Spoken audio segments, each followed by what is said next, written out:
8 times 12 is something like that, isn't it? Something like that. Yeah, and 8 tens is I, 80. yeah, I don't know why it says I was $100. looking for you on Twitter here, Claire, but I can't find you. I'm actually under Book of Rules. Uh, I'm You're gonna have to Book link of me then Runes. because I don't. Book of Runes, she says. Book of Yeah, but I Rules. don't know how to spell Book of Runes. Let me see. Book Of of Rules. Runes. Rules. Oh, Book of Rules. I'm sorry, Book of Yes, Rules. yes. Oh, Book I'm of Okay. Rules. I'm constantly thinking pagan. Okay, so you have to forgive me. Oh, yes, runes. Yes. Um, yeah, I'm just checking Twitter, which is now kind of X, so it It doesn't is. even It went tweet X on us. anymore. The bird is dead. Yeah. This is what I found. Book of Um, Rules. Is that you, yes. Claire? So that's me. I kind of, Okay, I'm a good. little shy about using my name in case they get me for ban evasion or something. So I'm just trying Oh, to okay. preserve my presence as long as I can, and if it means, Oh, Well, we did don't you want you get get we banned don't off want of you getting Twitter deported or too? anything. So I'm sorry. Yeah, I mean, because I mean, the last time I was taken off for ban evasion, so I don't want to be, and then I went to visit my it was parents in taken off for what Malaysia, and now? I ban evasion. Ban evasion. Ban Basically, if ban Twitter evasion. or any of these people ban you, technically speaking, if you banned on YouTube, ban on Twitter, ban on Twitch, you're not supposed to technically come back. You're not supposed to ever have a video channel again. So if you do Oh, come back, they call it a ban evasion, oh, which YouTube is the only oh. place that really doesn't do it. YouTube doesn't really care about ban evasion, even though technically it is in the TOS. They're not supposed to come back. Yeah, So, because if they get oh, your if they get your ISP, then you can't come back until you change your ISP address.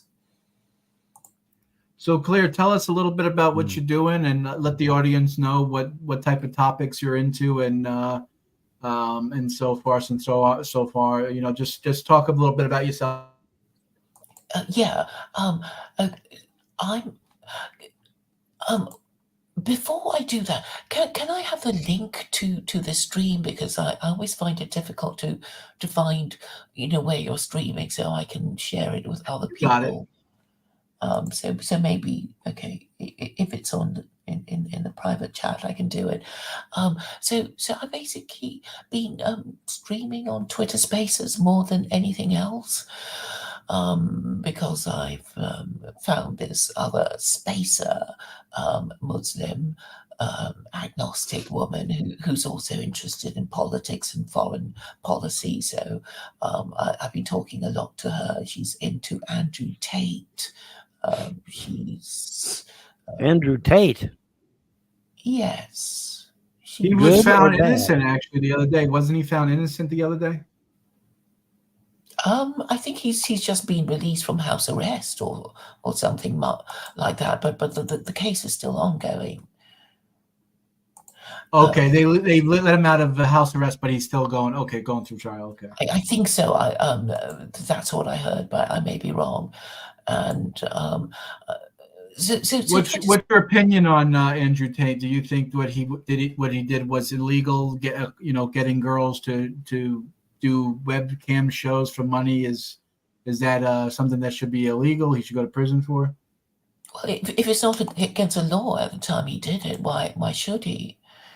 I mean, obviously he didn't think it was illegal, and he keeps saying, "Well, I wouldn't have done it if it was illegal." And I suppose it's on in the grey area between what is legal and what is Now they also unethical. claim that he coerced the women into doing it as well. You think that's true? Does that hold any water that he actually coerced women to do it for him, or you think they were willing and able to do it? I think, judging from their testimony, it seems that they were, happy to be advised by him how to get money from men, and he was giving a lot of advice to them about how to get money from men, wasn't he? So, He's I a Yeah, I mean, don't snake. know what to say about it. I I mean, think it to was be, illegal. He's a Um, snake. I mean, I definitely think what he was doing was degenerate. Okay. I mean, I think he's All right, that's mature though. not I mean, he Kentucky. seems if he's really the man that That he is claims to be today. I mean, he also took the Shahada and converted to Islam, apparently, allegedly. I mean, you would hope that he repents and stops what he's doing. I mean, hopefully yeah, I he's a mean, better man. Hopefully he learned his lesson. yeah, yeah. And if he says he hasn't done it since his conversion, Nope. Nope. I'm prepared to give him the Nope. benefit of the doubt. But I mean, obviously, a lot of people who don't like him because he's Muslim, will choose not to believe it. No, that You ain't why I don't don't think he like him. I stopped like fun? him. I don't like him. No, I don't like him because he's a fucking creep. That's why I don't like him. I don't care what his religion is or lack thereof. I don't like him because he's a creep, and he was Mhm. messing What around. what makes him Some creepy, people are Von? claiming What he do you was think messing that around. makes him a creep? Well, some people are claiming he was messing around with underage girls as well. So there's that. Don't you think he should be given the benefit of the doubt since a trial is coming up? But you're happy to assume his guilt, even without the benefit of a trial. How many times have people assumed my guilt and me not guilty of a damn thing? So Well, what were you charged with?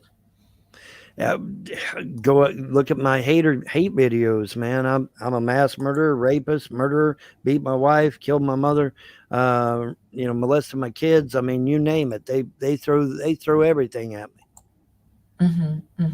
Well, and I ain't guilty of none of thank it. God though, Vaughn. I mean, we have to sit here and say thank God you didn't get arrested for any of those things. I mean, Well, we don't need see, you. that's the litmus test. That's the litmus test right there. Oh shit, my shit's in the red, bro.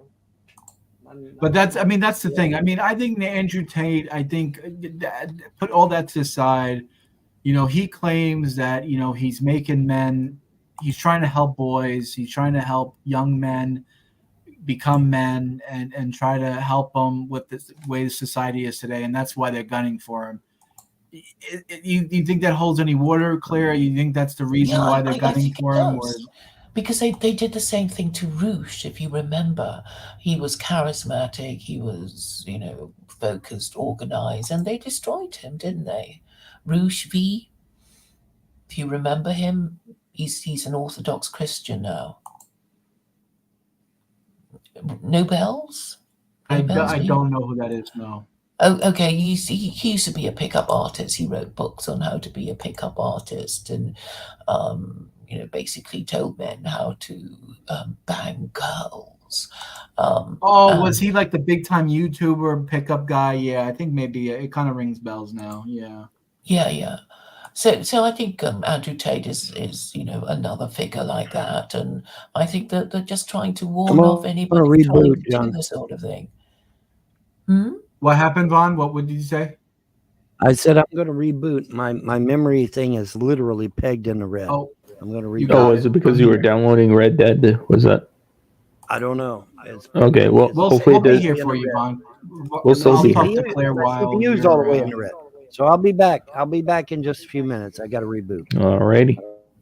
I think I saw I'll be something on YouTube, Claire, that you put out saying that you were flagged on YouTube. Are you still on YouTube? Are you still able to broadcast on YouTube, or is just Twitter now? I can still stream on YouTube, but since I've already, I use Spaces so much that I guess I haven't got the time or the energy to do it after that, and I've been fairly busy on Twitter as well, so that might explain it a little bit. But yeah, I can still stream on Office of Secular Quranism.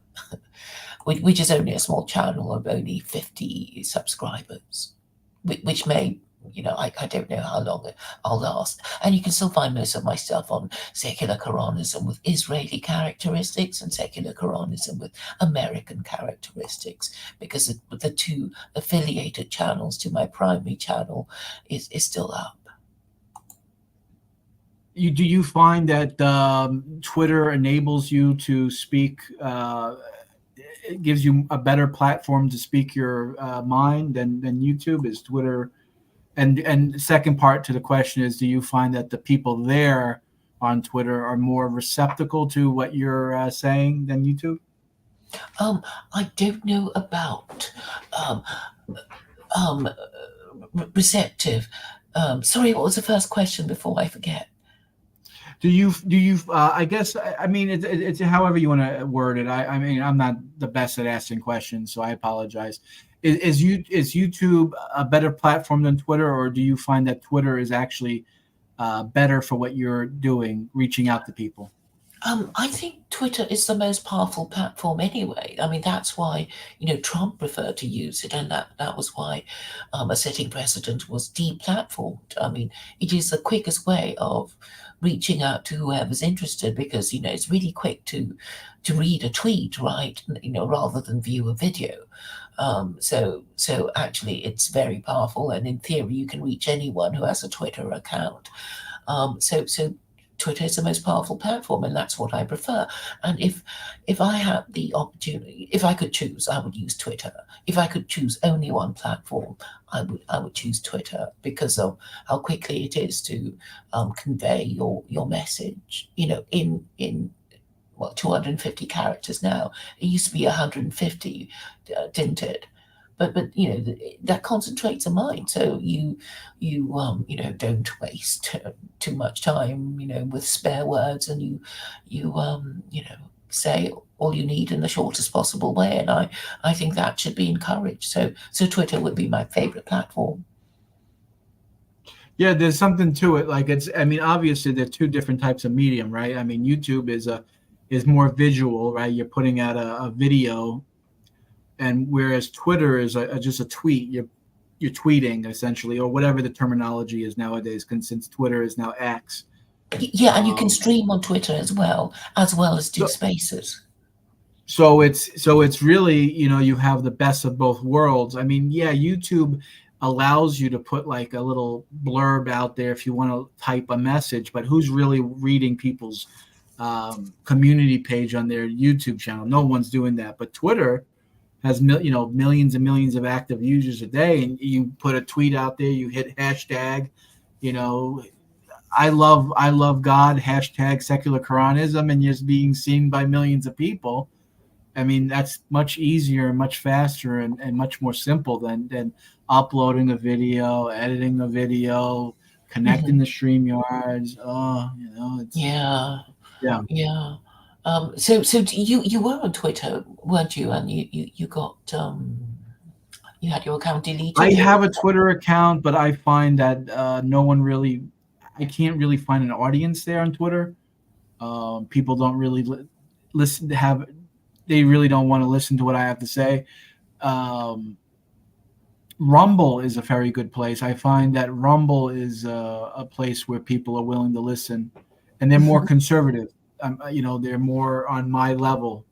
YouTube's filled with liberals. I can't deal with it anymore. So, yeah, I suppose with Twitter, I feel that at least I'm in enemy territory, and there's no point preaching to the converted.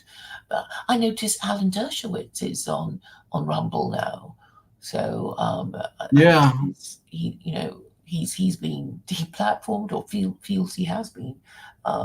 Or is nearly deplatformed. Yeah, he put out a video just today saying that if they do arrest Trump and convict Trump, and he's charged with all these crimes and he's found guilty, he could just be president in jail. He can go to prison and get elected president and be president from jail, which I don't know. Is that even possible? Can someone do that? I mean, it's never been done before, so it definitely will be the first. But it seems like it does seem like a conspiracy. You're going after Trump. They're going after Andrew Tate. They're going after Alex Jones. They go after all these big names, masculine You know, men with charisma and principles and a spine. Yeah, that's what they're doing. I mean, I think it's I can't remember which. Um, I think historically, when you want to conquer people, you just kill their leaders. I think the Romans exterminated the Druid priests when they took over, you know, um, Britain. right. I think. That was the easiest and simple way, right? You go for the biggest, baddest dude that's in charge. Right? What do people do when they go to prison? They get the biggest, baddest guy. They knock him out, and now he's the kingpin of the prison, right? So, I guess that's what they do, right? I guess it's the oldest way of showing dominance is you go for the biggest, baddest dude in town, and you just you knock him out. Yeah, you knock him out. Metaphorically speaking. Yeah, because there was this thing called the Curse of Superman, or wasn't there? So actors who played Superman were always being pestered by men who wanted to knock them out, so they can say that I knocked out Superman. Mhm. What do you think about all this? What's your opinion? Well, I don't mean to interrupt, but I got to go right now, so I got a situation I got to deal with. So. All right, man. You got a situation to deal with. I hope it all gets settled, man. Yes, Enjoy your it's night. all good. So maybe tomorrow sometime we'll review that show live. If you're not comfortable, you have any final statements for Claire? Any pithy comments? Anything to add for Claire?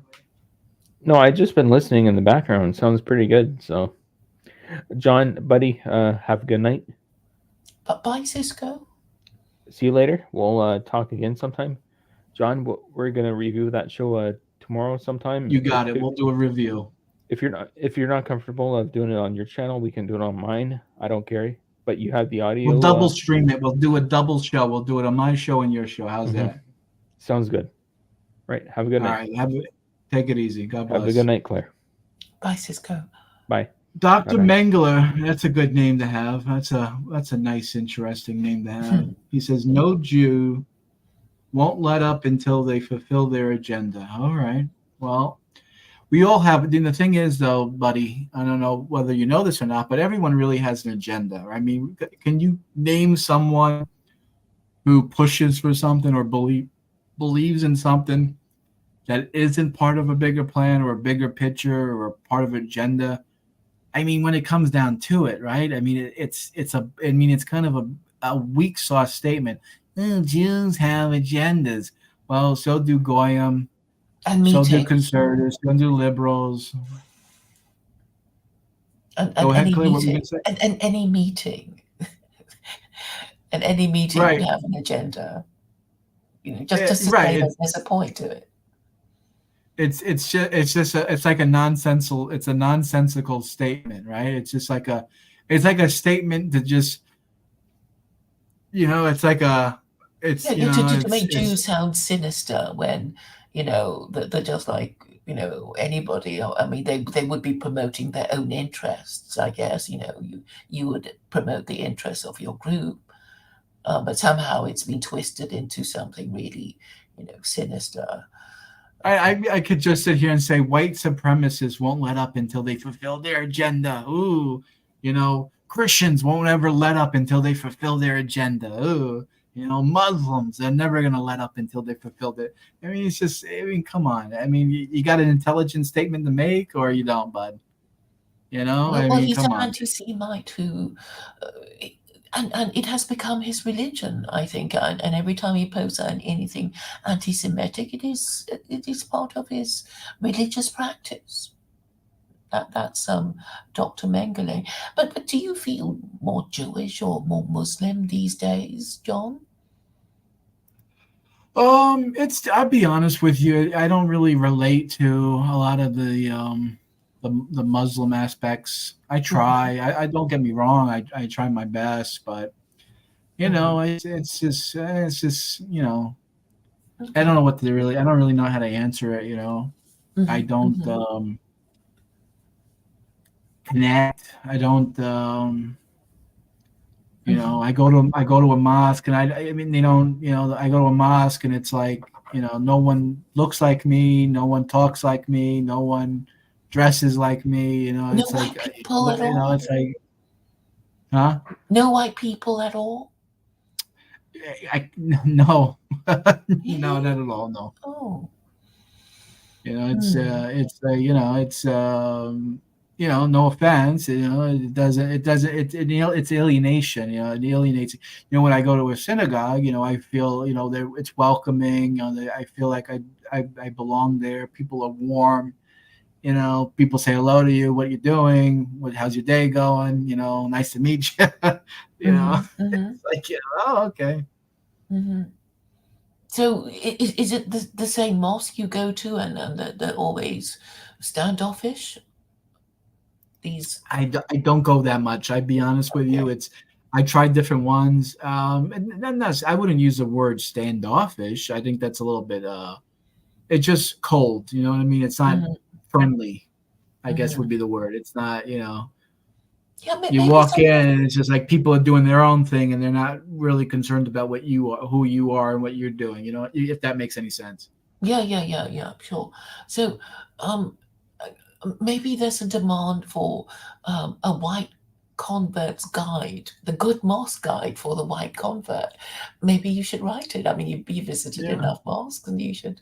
I was actually, you know, I had, you know, the funny you bring that up. I actually wanted to do something like that for Chabad. My time being a Jew in the Chabad community, I actually wanted to do that. Like, you know, Goyim's guide, you know, a Goyim guide to what it's like to convert through Chabad. You know, like, I wanted to do that. That was I had that idea. It's funny that you mentioned that. But yeah, maybe that's what it is. Maybe that's what you need. You know, I'm sure there's. I mean, obviously, there's a lot more. I mean, it's just statistics, right? I mean, there's more um, non-brown Muslims than there are brown Muslims. I mean, that's just a statistical fact. I mean, where you're from, Claire. I mean, obviously from the Ukraine, but I mean your ethnicity. I mean, from Malaysia, Philippines area. I mean, there are more Muslims there than there are even in many Muslim any Middle Eastern country at all. You know, triple, 4 times the amount, right? But I guess the United States, it's just not a thing. I guess um, Yeah, but I it, live in the UK, but I suppose I guess in London that they're a bit more organised. So the one I used to go to, East London Mosque, they have something on Saturdays called the New Muslim Circle.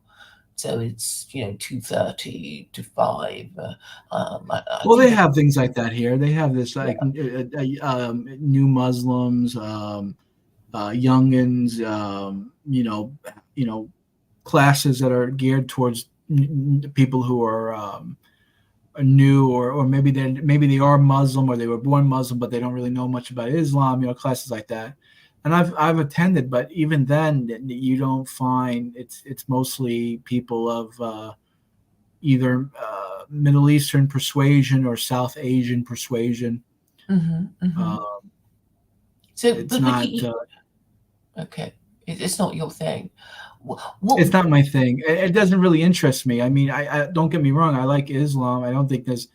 I and on the surface level, Islam is compatible with Christianity, Judaism, Hmm. but I just don't. I just don't. You know, I just don't think the people. I think we talked about this before. I think the religion. If you separate religion from the people, um, the religion is good. It's just people aren't.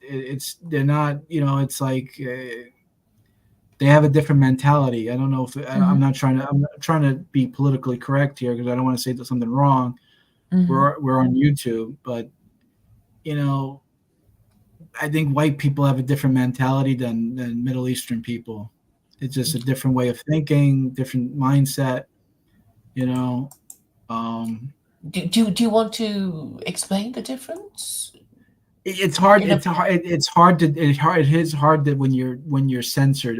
Where it looks like you're streaming to your YouTube channel, I'm streaming to my YouTube channel. Mhm. YouTube is not a place where you can freely talk about issues like that. Mm. You'll get. I don't want to be the reason why you lose your YouTube channel. To be honest with you. All right. Oh, it's that But bad. maybe we'll talk in private. Maybe we'll have a private conversation on that. Okay. Yeah. Yeah. Um. Yes. So, do you know somebody called Rob Dufour of Islam for Europeans? He has a YouTube channel. I've heard of him. I think I've even seen him on your channel, if I'm not mistaken. Haven't He you? has been. You have. So I was just wondering what you thought of him because he his agenda is to um, um, make Islam more European, I guess. So Okay. so maybe you Yeah. should talk to him or something. Well, because obviously your needs are not being served, but I have Well, something. I don't want that. I don't want to be seen like that. Like my needs aren't met. Like obviously, Islam is bigger than myself, right? I mean, obviously, that sounds like wokeism, and I don't believe in wokeism. And I mean, the problem with people like BLM, Black Lives Matter, Antifa, wokeism, people who believe in the left here, they think they cry and they whine and they complain that their life doesn't meet their needs and they're the way they think of how life should be. I don't believe in that. I don't think we should cater to just I'm one person. Sure, yes, I have feelings. Yes, you're right. I have needs, and obviously, yeah, I obviously I'm different, but maybe that's just the way it is. Maybe we should just accept that's the way it is. Maybe I'm not supposed to fit. Maybe Islam is different than what I am, and maybe that's okay. Or I maybe don't think it could be that's an American version of Islam that, is indigenous, or is just sort of American. So Americans can feel that it's their religion too. Maybe it's yeah. something I worth mean, striving for. yeah. I mean, it's just not simply Islam. Islam has the same problem like every religion has. Just like Judaism has. It's like, you convert to Judaism because why I became a Jew was because I loved God and I loved the Bible, right? I loved what God had to say in the Bible, but the Bible doesn't say anything about you have to do things a certain way. The Bible doesn't say Hebrew is the most holiest language and how beautiful the Hebrew letters look and how beautiful Jewish food is and how good it tastes. Right? Islam's the same thing. It's like, well, if you don't speak Arabic, because Arabic is the most beautiful language in the world and no language is more better than Arabic. Oh, please, okay. Islam doesn't say you have to speak Arabic. Okay, it's not Arab, and it goes against Islam because doesn't Islam teach that no culture is superior to another culture? Isn't that like a thing that it's supposed to do away with? So like it's like I converted to Islam, but it's not like I converted to Islam. It's like I converted to being an Arab. So now I have to dress and I have to wear a dress and I have to wear a turban. I have to, have my mustache shaved and have a beard and I have to look a certain way. Is that what Muhammad wanted? That I have to shave my mustache and look a certain way too? Or was it the 5 principles that, you pray 5 times a day, you make your Hajj to Mecca, you give tzedakah, charity, these are the things The that make you a principles. Muslim. Yeah, Right. yeah. The You have your 5 acts of faith and you have 6 beliefs. So that's what Islam teaches, right? You have to believe in God, you have to believe in angels, you have to believe in the day of resurrection, you have to believe that there's a heaven, you have to believe there's a hell, and you have to believe in the day of judgment. These are the things that makes you a Muslim, right? So wearing a dress and dressing like you're living in the 16th century 6th century sheep herder in a cave. I have to dress like I live in a cave in order to be a Muslim? No. That's ridiculous. That's retarded. But many Muslims don't dress like that anyway, Yeah. and many Muslims don't I speak can't find Arabic. them. I nowhere. Everywhere I go, they dress like they just came here from Bangladesh. Oh. You know what I mean? It's like, where's the? It's the year 2023. It's like, what happened? You know what I mean? That's what I'm saying. That if you separate the religion from the people, you see what I'm saying? You get what it's the same thing with Judaism. You got to separate the religion from the people, right? Jews dress like they're Polish nobility living in Poland from 1800s, They got the Schreimels and they got the Kaputas. Did you get the memo? You don't live in Poland anymore. You don't live with the Calvin Rus ruling over you in a dictatorship. You're free now. It's like I bet they Judaism, don't even have it in Poland anymore. which is ironic, right? They're dressing like Polish people, and Polish people don't even dress like that. Right, Yeah, exactly. But that's a kind of that's what happens to diaspora people. They miss home so much they want to keep all the traditions. Then they should just go back. Then my yeah, and then opinion is if they should go back, they'll find that those traditions are no longer being practiced. That's another thing. It's like, go back. A lot of things here, I think clashes. I think a lot of things aren't compatible with the West. I think Aaron Ra had a good debate. He's an atheist, and he debated David, Muslim skeptic. I don't know if you saw the debate. Mhm. And I like David. Don't get me wrong. No, I'm sorry. I keep calling him David. His name's Daniel. Yes, Daniel Hakikatu, yes. Yes, you know who I'm talking about. And Mhm. I think he was right on a lot of points. But I also think Aaron Ra was right on a lot of points. I think a lot of it is it just conflicts. It just does. It's a lot of things. You either have to have it one way or the other way. You can't have a belief that people who don't believe it die, and then another belief that says you can believe anything you want anytime you want, right? So in America, you can believe anything you want anytime you want. So you want to believe in Zeus, Hasam Shalom, God forbid. You want to believe in Hercules. You're allowed to, but I think nobody can that stop there's you no anyway. room for that in Islam. Well, I mean, there's a verse in the Quran that says there is no compulsion in belief. Truth stands clear from error, chapter 2, verse 256. But does history show that to be the case, or does history show that in Islam has executed people for nice burger there, Vaughn? Yes, You're making nice me and hungry. big. Yes. But couldn't you say that all these rules in the Quran that Muslims didn't obey, maybe that explains why their caliphate crashed and burnt? And Yeah, I think it's harsh. I think it's harsh. I mean, obviously there's a lot to it. I mean, it's like almost like the same reason why the Roman Empire fell. I mean, you just had inside turmoil, and you have people on the outside ravishing the country, coming in, and the Visigoths and the Germans, and they brought down the Roman Empire. And the same thing with Islam. You had the Mongoloids coming in from the east, and you had different tribes from Europe coming in, and it's clashed. But it's also too strict. I think you can't live. I don't think people can live. I think it's a noble goal, but the truth is, no one can ever live like Moses. No one can ever live like Jesus. No one can ever live like Muhammad. It's too difficult. And there's no need to, because we're not only people aren't those people, and there are already rules, and and I guess that there are different interpretations of the rule, but you can maybe be allowed to do what you like within a range of what is allowable and what Yeah. isn't. So That's ideally that's what I want. That's what I believe in. Yeah, I believe in that. Well, does your wife make it? Is she strict about these things? Is your wife strict about these things? No, my wife is very loving and caring, and she loves me for who I am. That's a beautiful thing. I can, I thank God that I found someone that loves me for who I am. It's a very difficult thing to do nowadays.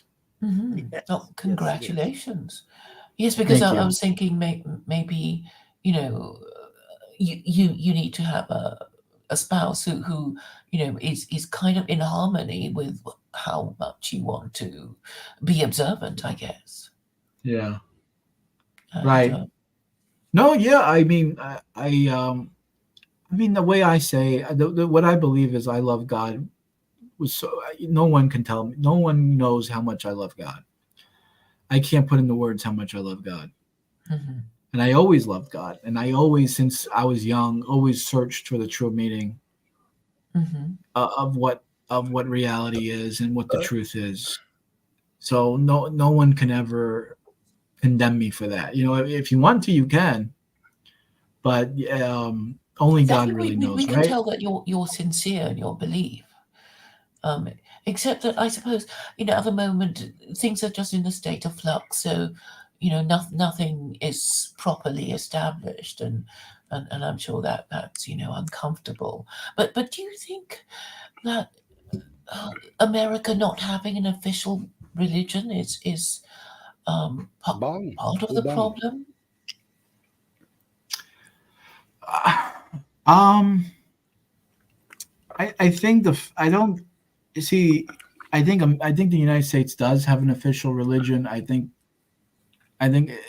technically speaking, I do believe that America is a Christian nation.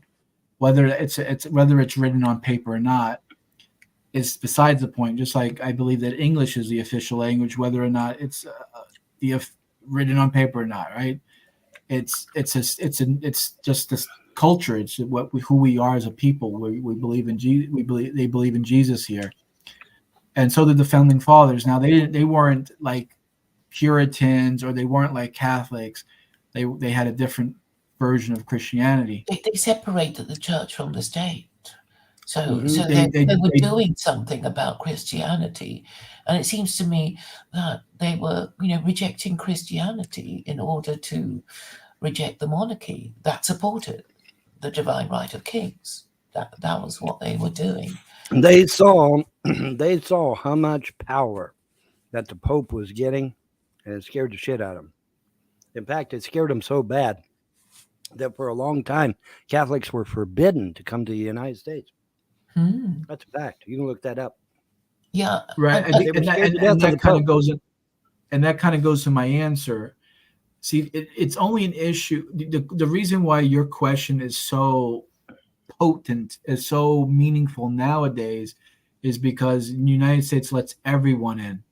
Let's Yeah, and that's well, they don't really. that's We don't probably not a technically good we idea. don't let them in. They just come here and they just They show just up, come in, even yeah. though they're not Yeah, they welcome. just show up.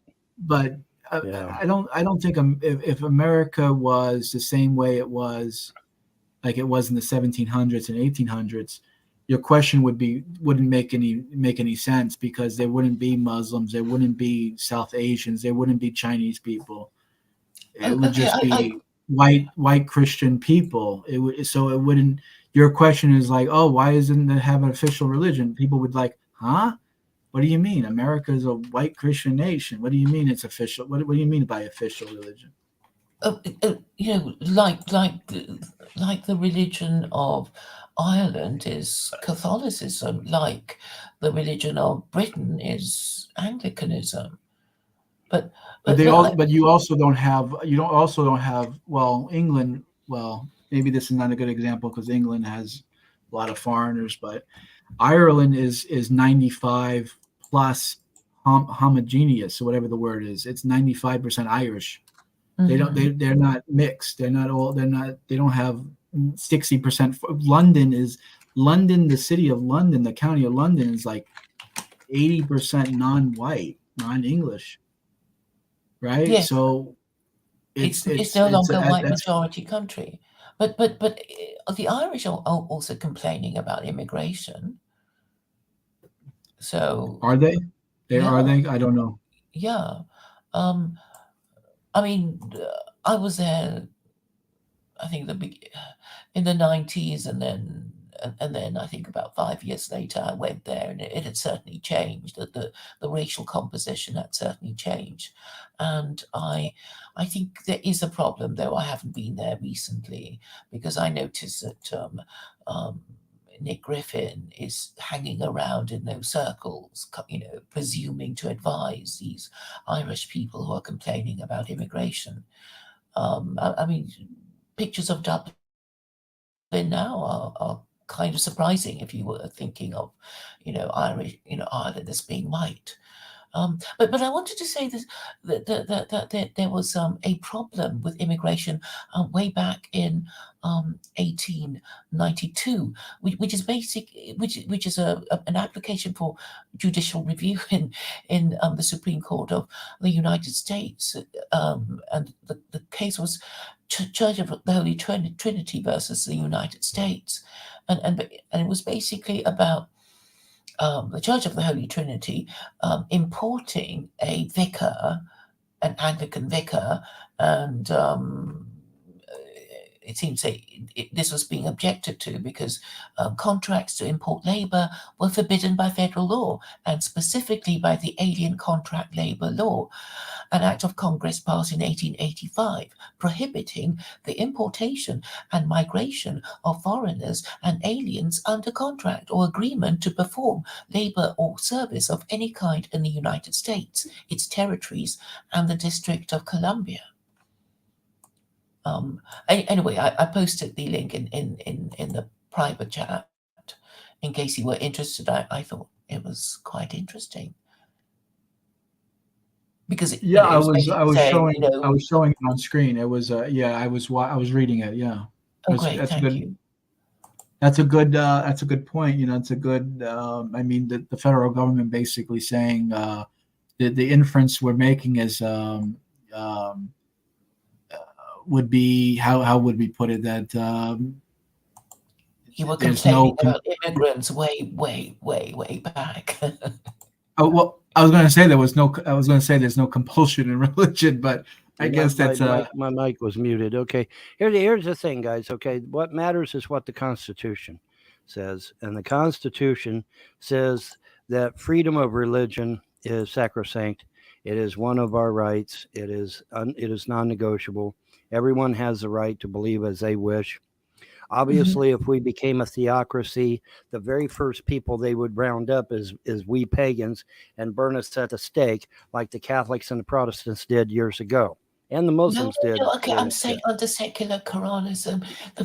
I'm sorry, ma'am. I'm sorry, ma'am. As a historian, I'm sorry I have to correct you because everybody wanted to kill our fucking ass, and so no, I am dead set against America ever becoming a theocracy because the first what Claire makes the point is that her political it's political, right? Not religious, secular Quranism, a political philosophy would allow people to be pagan. No, I'm sorry. History says a different story. History says that anytime a country has become a theocracy, we pagans get slaughtered. So no, I'm dead set against any theocracy of any kind, any shape, anywhere, any way. Because as a pagan, I'm going to be the first one of the people that they line up against the wall and shoot. If they don't burn me at the stake or boil me in oil or whatever. Exterminated pagans. And so, I appreciate what you're trying to say. I do. I understand where you're coming from. Easy, settle down. I do. I understand where she's coming from. I understand her point of view. But the point is that we can never be a theocracy because I'd be a dead man. Okay, I like living. So which I have to go with history and I have to go with the Constitution. Okay, but you can't give me an example of when pagans were exterminated. Oh my God, are you serious? Have you ever heard of the burning times? You never heard of that? Okay, Google it. Google the burning times. What, for witchcraft and that sort of thing? This is the problem. This is why it's just a fact of history, right? I mean, on paper, Christian in the Middle Ages claimed that technically you could be a non-Christian and live freely within, the Christian nation, whatever, France, Spain, whatever. But in practice, they had inquisitions. They were rounding people up of different faiths, and the Muslims did it too. On paper, we can't force you to Islam, but how do you think? But they do. How do you think people in Morocco became Muslims? How do you think people in Lebanon and Egypt became Muslim? They became Muslim because they were forced into being Muslim. They were killed. So you either converted and lived, or you died. So it's like, of course you're gonna become Muslim because you don't want to die, right? Duh. I mean, so you're in a way you are being forced into converting. You are technically being forced. If your option is, well, you're not a Muslim, so we're gonna have to kill you. Oh no, I'll take the Shahada. I believe in Allah. Okay, you can live. That's a threat of violence that's making you twisting your arm to do it. But weren't there Jews and Christians in the Ottoman Empire? But for every, I mean, you're talking about an ostracized minority. And Iran, you're talking and about Iran too. 5 people, maybe. Yeah, and you're talking about like maybe 5. You're talking about less than 1%, and the majority of those people were chased out, robbed, killed, property taken, and the ones that stayed were probably so hopeless of not being able to do anything, they just gave up and stayed, and they got tortured for it. So I mean, that's history. Yep. Yes. Did England have a Jew that sat in the court of the king? Yeah, he was the court Jew, and they had it for every king had it. Every king in France had it, but he was a scapegoat. It was someone to blame. That's not an argument. Oh yeah, of course, the king of France allowed Jews to live in France. He had one in his court. Was he really a free man? Was he really able to practice Judaism, or did he just sit there for a show of a prop?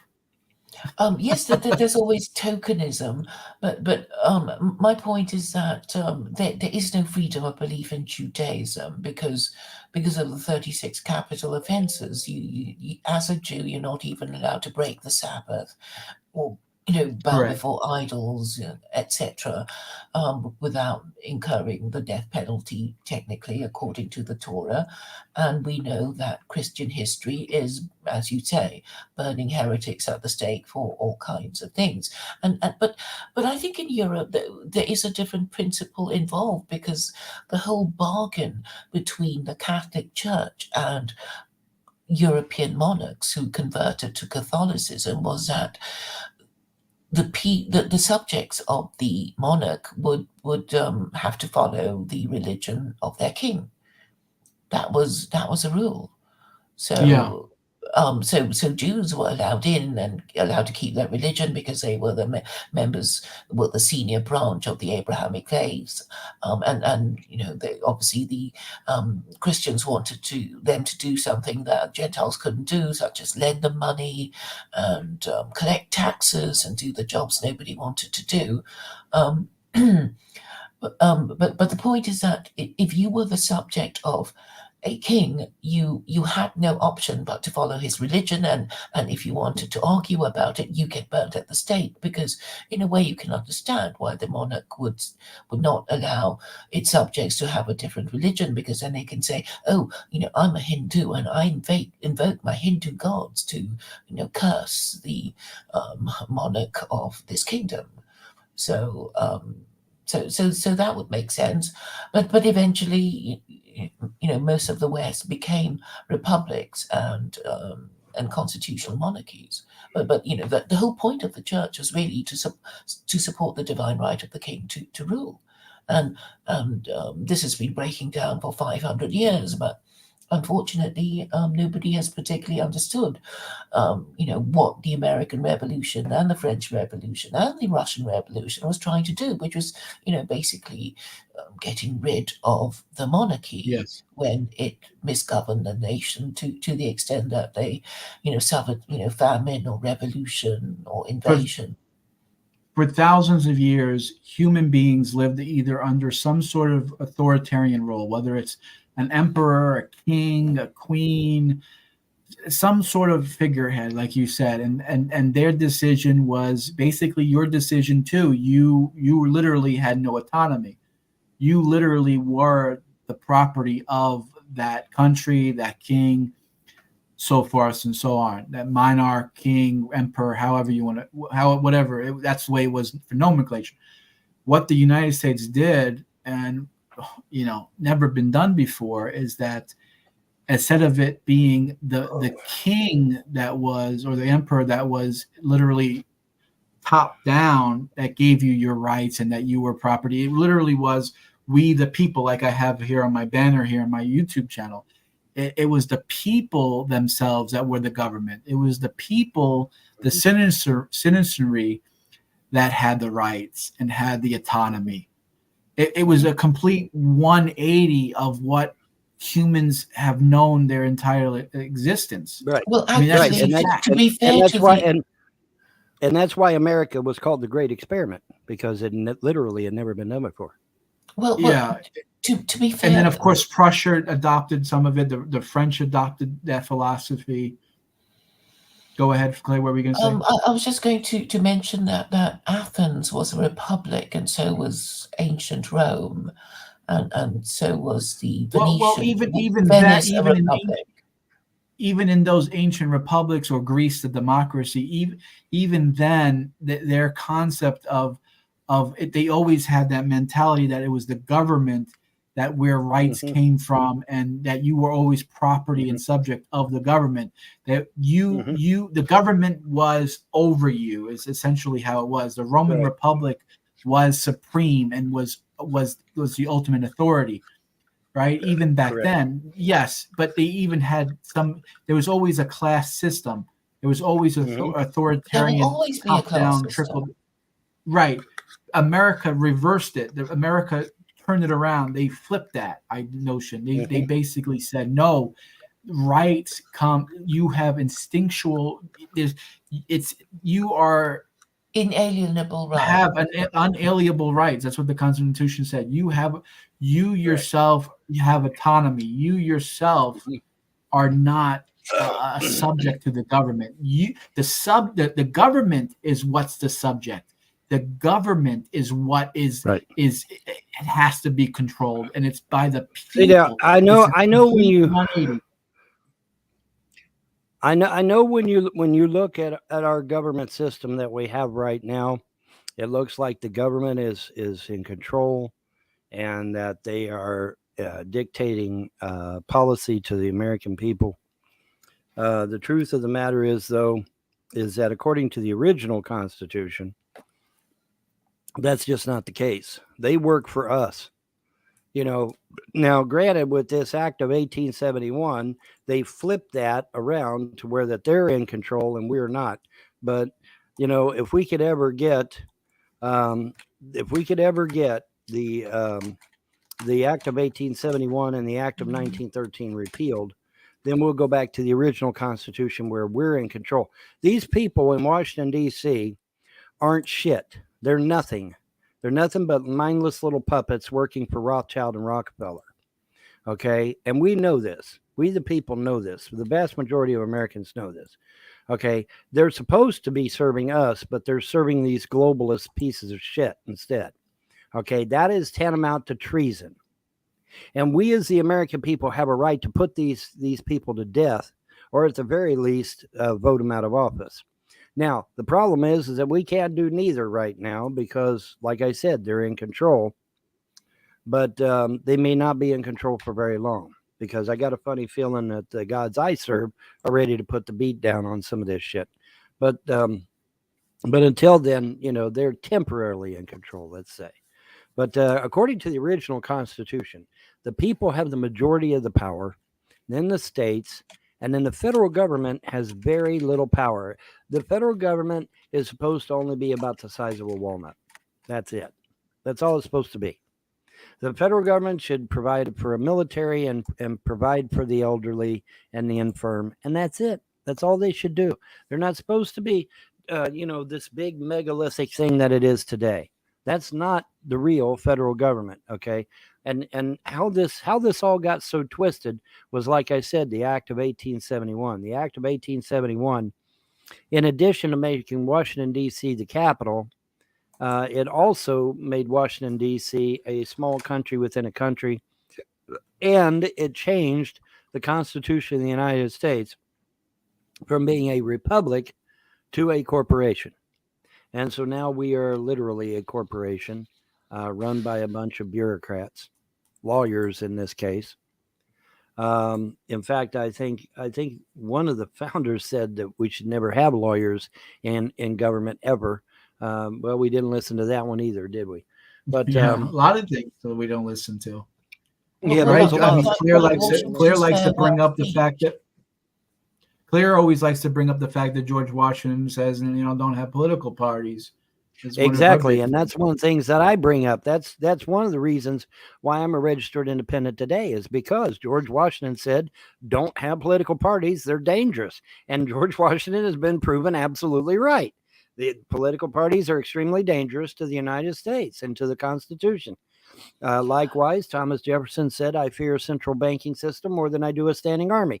Thomas Jefferson was absolutely correct. John Adams. What was John Adams? I forget what John Adams was. Ben Franklin said, "Those things done in the light of day are liberty. Those things that are done in the dark of night are tyranny." What's he talking about? He was talking about secret societies. He was basically warning us about secret societies. Did we What listen? No. Freemasons? I thought the founding fathers were mostly Freemasons. Well, okay, here you have to understand there is a memo. There is a memo from George Washington. And in that memo, George Washington thanks God that the Bavarian Illuminati had not yet infiltrated American Freemasonry. Okay, so American Freemasonry, when it first started here, was out in the open. It was not a secret society. It was not evil in any way. It was, literally just a men's club where guys got together and had a cigar. Kind of like a or, moose lounge or whatever. yeah, like a Moose Lodge or something like that, right? And it was What's a completely Moose Lodge? completely out in the open. It was not secretive in any way. But see, the Bavarian Illuminati, and I caught hell for this for years because everybody kept telling me the Illuminati was conspiracy theory. No, the Bavarian Illuminati was real. It was started by a man named Adam Weishaupt, and George Washington mentions the Illuminati by name in this memo. And he said, "I thank God that the Bavarian Illuminati has not yet infiltrated American Freemasonry." Now, of course, after all the founders died, here comes the Bavarian Illuminati, and they took over Freemasonry and drove it underground because of all the secrecy and shit. But originally, it was nothing more than just a men's club. That's it. That's all it was. I thought so- Freemasonry was part of the patriarchy, and was a kind of men's safe space away from their No, wives. patriarchy here in the United States was basically a man being a man. And contrary to popular belief, being a man in America back in the day did not mean beating your wife. I don't know where the fuck they got that idea from. That has absolutely nothing to do with In a way, Claire. Yeah, I mean, in what fact, Claire quite is the saying is kind of like what it is, though. I mean, they kind of. Well, it could be men needed now. their It could alone be now. time. I They don't needed- know. They needed their alone time. Obvious. Well, okay. My father was Knights Templar. My mother was Eastern Star, but I rejected all that shit because I thought it was dangerous, and so I rejected it. But here's the point. The point is that being a man in the United States did not mean beating your wife. It did not mean getting on the internet and calling Von Hilton a homosexual or whatever. That's not being a man. Being a man meant you protected your wife, you protected your children, you provided an income for the home if you could, and if not, you would do odd jobs or whatever you had to do. But being a man had nothing to do with Freemasonry. That had nothing to do with it. The patriarchy was about mean it like that. the patriarchy was about being a good husband and a good father to your wife and children. That's what it meant. And by children, I mean children plural, not one kid, like they're doing today. Oh, you can only have one kid today. Yeah. Oh, the economy's so bad. Well, anyway, the point is though, is that men are no longer men. They haven't been men for a long time. Have any And it's so sad. It is so sad that men are no longer men in America. It is really sad. I've been on this earth almost 60 years. This October, I will be 60 years old, and I have literally watched all of this unfold in real time. And and powerless to do anything about it because, like I say, you go and try to tell them, hey, that's not how it is. And they look at you like a deer in headlights, like, who the hell are you? Oh, well, nobody special. I've just been on the earth 60 years and I think I know a little bit. Oh, well, you're just a boomer. Go away. And so, yeah, that's how Clay they respond to wanted that to shit. say something, Bond. Yeah, go ahead. Yeah, I was just asking you what do you think keeps men being men in the approved way? as Vaughn was describing. You can't. You can't be a man in today's society. But You what would cannot be a keep man in today. a man? Listen, okay, look. One of the things about let's say I'm going to use you, John. Sorry. Let's say you're my wife, and John comes over and he talks shit about you. He trashes you. I say, John, let's step outside, and we go outside and we go back behind the billboard and we duke it out. Okay, that's being a real man. You try that today, you get arrested. Okay, you can't do that. You can't do that anymore. Okay, so no, you cannot be a real man anymore. Not in today's society. Not until the gods return and restore this great republic, which they promised to do. Which And gods I can't wait are for the day. these? Which gods are these? Mine, my gods. Do they have names? No, they're just the gods of creation. The gods of freedom religion. Now I've got I actually have a name for my religion now. The gods of freedom religion. They are the true creators. They are male and female, by the way, and they are the true creators. They don't have names. They don't. We're getting names. a little tough. Let's stay on the point about I like the topic of what could keep men from straying away and what could keep men from straying away? I'll tell you exactly what will keep men from straying away. And that is to get rid of these stupid motherfucking dumbass bigamy laws that's been in the place here in the United States for years. Get rid of them stupid fucking antiquated. My God, a man in California marries his fucking dog, but I can't have a second wife? What the fuck? Claire, I don't know if you're aware of this, Claire. But if I choose to have a second legal wife, okay, legal now, going through all the hoops, filling out all the forms, all the documents.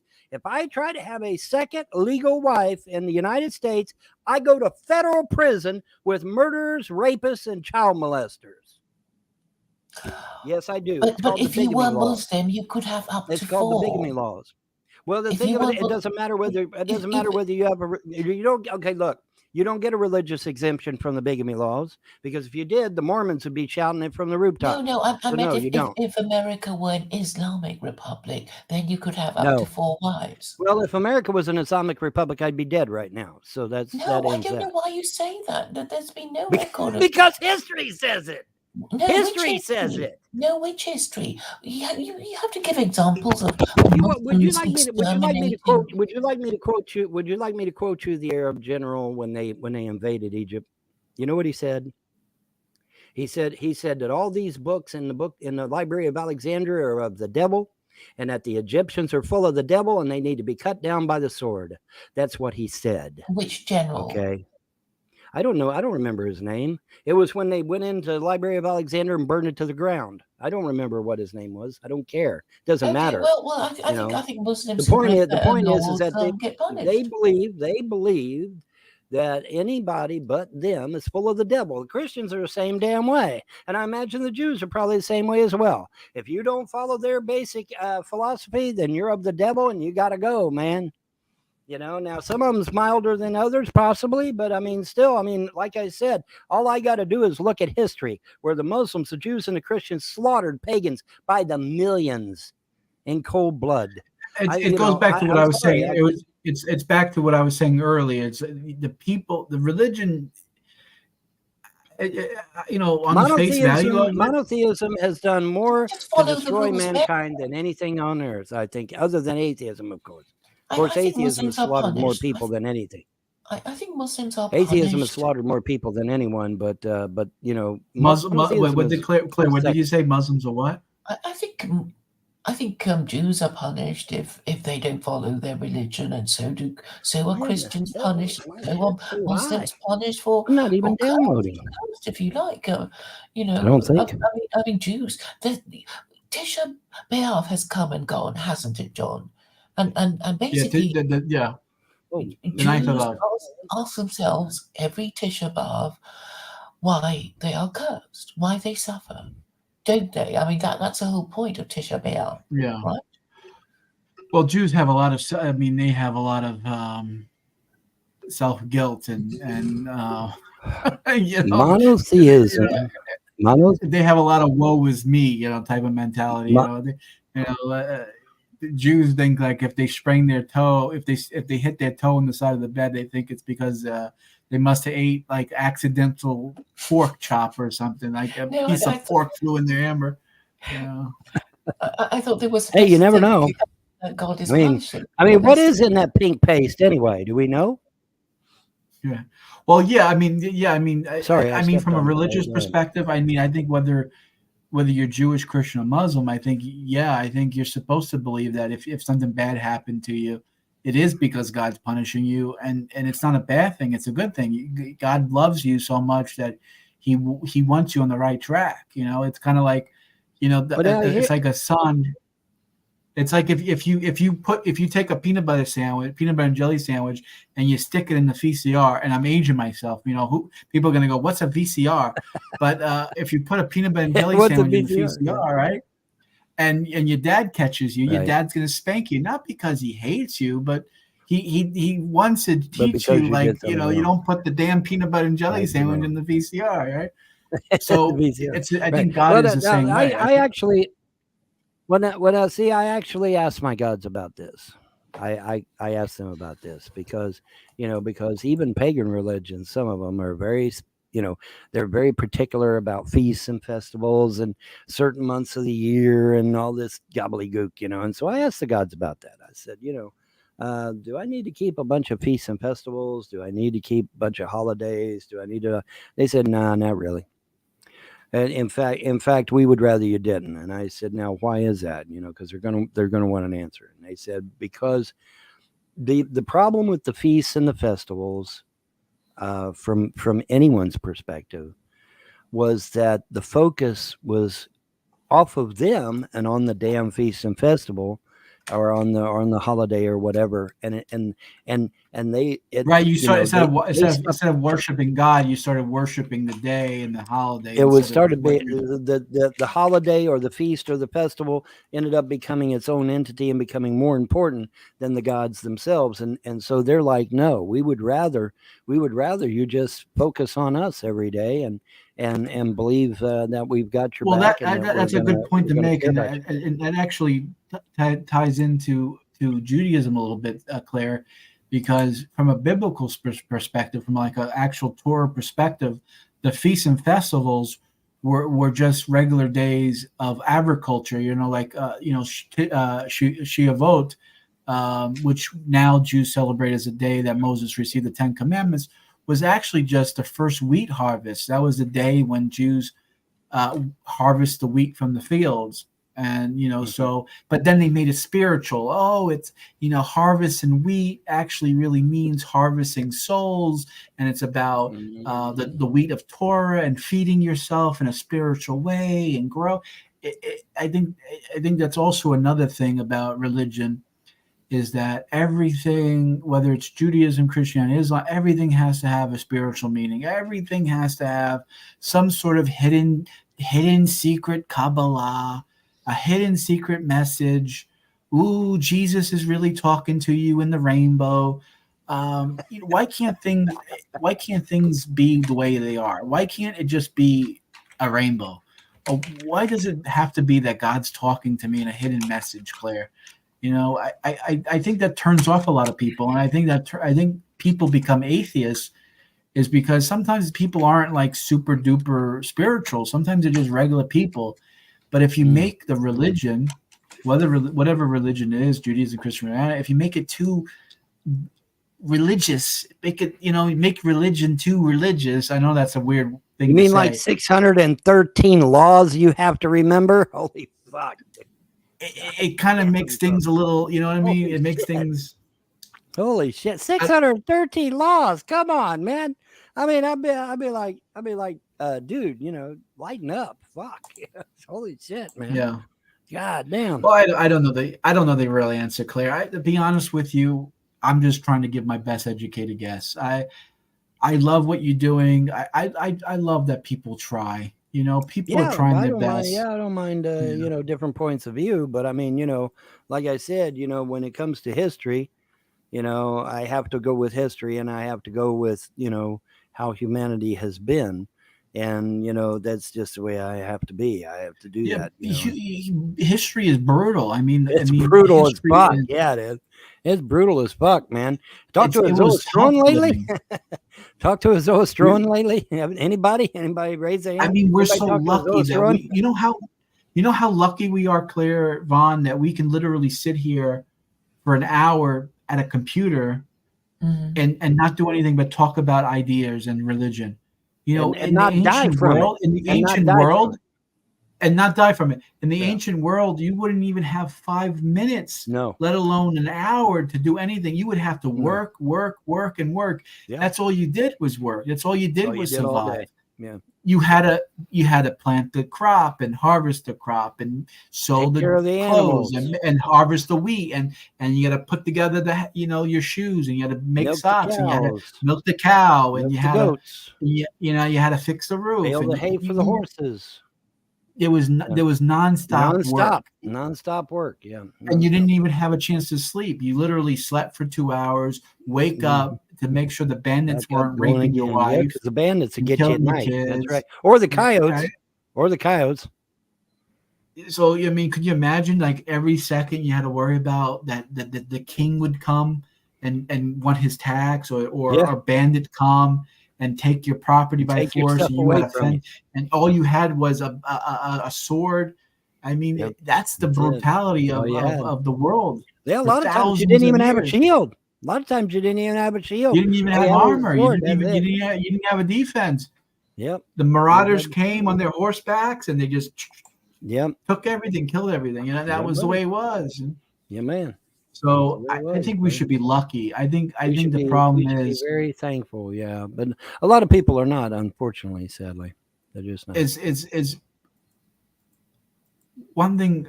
I do find it though, Claire, and I hope I'm not to put you to sleep, Claire. I hope you're finding some sort of entertainment Wake value up, with me Maynard. rambling. One you thing know, leads to another. Yeah. the religions, I think, there are different, there's a love to it. I think what drew me to God is that there is something wholesome about how they lived back then. There is You know inherently. what I mean? It was something innocent about it. It was something innocent about Abraham That's the thing. speaking getting to back God the and basics, having a relationship with God, Moses, getting and back to the basics. and Back to the basics. Yeah. Well, it's a Getting back- great idea. I mean, even if it's just a figment of Abraham's imagination, it's such a great idea. It's moved mountains, it's changed the direction of civilizations, and even when people complain that religion has been, nothing but war and murder, and people don't think about how much worse life could be without these laws. To at least, Well, I mean, I don't know if I need 80,000 new federal laws. So Well, I'm not suggesting that. I'm actually Democrats saying are. that a theocracy would have fewer laws than the laws of the matriarchy, because it will keep changing its mind and adding new laws and repealing old laws, and that constant change is what is driving people crazy. I love Because that they can't notion. plan their lives anymore. I'm with you 100%. I mean whether you choose Judaism, Christianity, Islam, I think it'll be worlds better than what the secular governments are giving you. I mean, the bureaucracy and the stagnation that governments give you, it's just sad. It's just pathetic. I mean, Yeah. I don't know what to say. Islam is worlds better, but the question is, people can't agree. I mean, you can, for the most part, you can agree. Okay. I mean, for the most part, it what I'm works. trying to do, John, is say to Americans, look, why can't you have a national conversation about whether not having an official religion is bad for you now? I mean, forget, what the founding fathers is like. If you don't have an official religion, then it means Congress has no accountability. Okay, so this is an example. an extreme example. Let's say your religion was Nazism. And you understood yourselves as people who hated Jews and would always be mean to Jews, etc. And then Congress just says, we're going to pass a law where you are to be nice to Jews, give up your seats for Jews, marry Jews, and give them all sorts of special privileges. I mean, you think, well, what the hell is going on? Obviously something is, you're passing laws that is against the political orthodoxy, and I think the moral system that I'm talking about, it doesn't have to be the one I propose. It could be any moral system. Well, It it's good you least say that. grounds your laws and gives you alarm bells, or will ring alarm bells when Congress passes any law that is out of harmony with your official moral system. Well- That's all I'm saying. Well, and see, now if we was under the original Constitution, we could call them on that and make them do what's right. But see, we're not under the original Constitution. We're under a bastardized piece of shit known as the Act of 1871, which, like I said, took our Constitution and rewrote it and made it into a corporation. The No, original I don't think there's anything Constitution to do had with that, Vaughn. the original. But Claire is, but basically what Claire is saying is, though, that ship is sealed, right? I mean, we're now we live in a world where they basically bend us over and fuck us however they want. Well, what Claire is saying is, though, if you adopt some sort of religion, you can stop the ass rape from happening because your religion. It's interesting. My gods, I asked the gods, I said, what are your requirements? They said there's only 4 requirements. Don't harm yourself, don't harm others, don't violate someone's rights, and don't piss us off. I said, hey, I can handle that shit. I can handle that. That's pretty easy to understand. All right. So, if you can't handle 4 laws, I don't know what to tell you. Yeah, but the problem though in the world, I don't think it matters what religion the country believes in. I mean, you just have people out there that just want to push things on other people because they think it's right. I mean, doesn't this happen in Muslim countries too, Claire? I mean, Well, see, we pagans don't Yes, it does. But I'm just saying, if you have an official moral system, it's a kind of base where you can say, that the law that Parliament or Congress has passed is out of harmony with the Well, it is official out of moral harmony. system. So okay, this is a good example that I can think of. So people are objecting to all this compulsory, transgenderism, and okay, so imagine you're a Jew and you say, hey, Torah says men and women are not even supposed to wear each other's clothes. So this transgenderism, it's not allowed.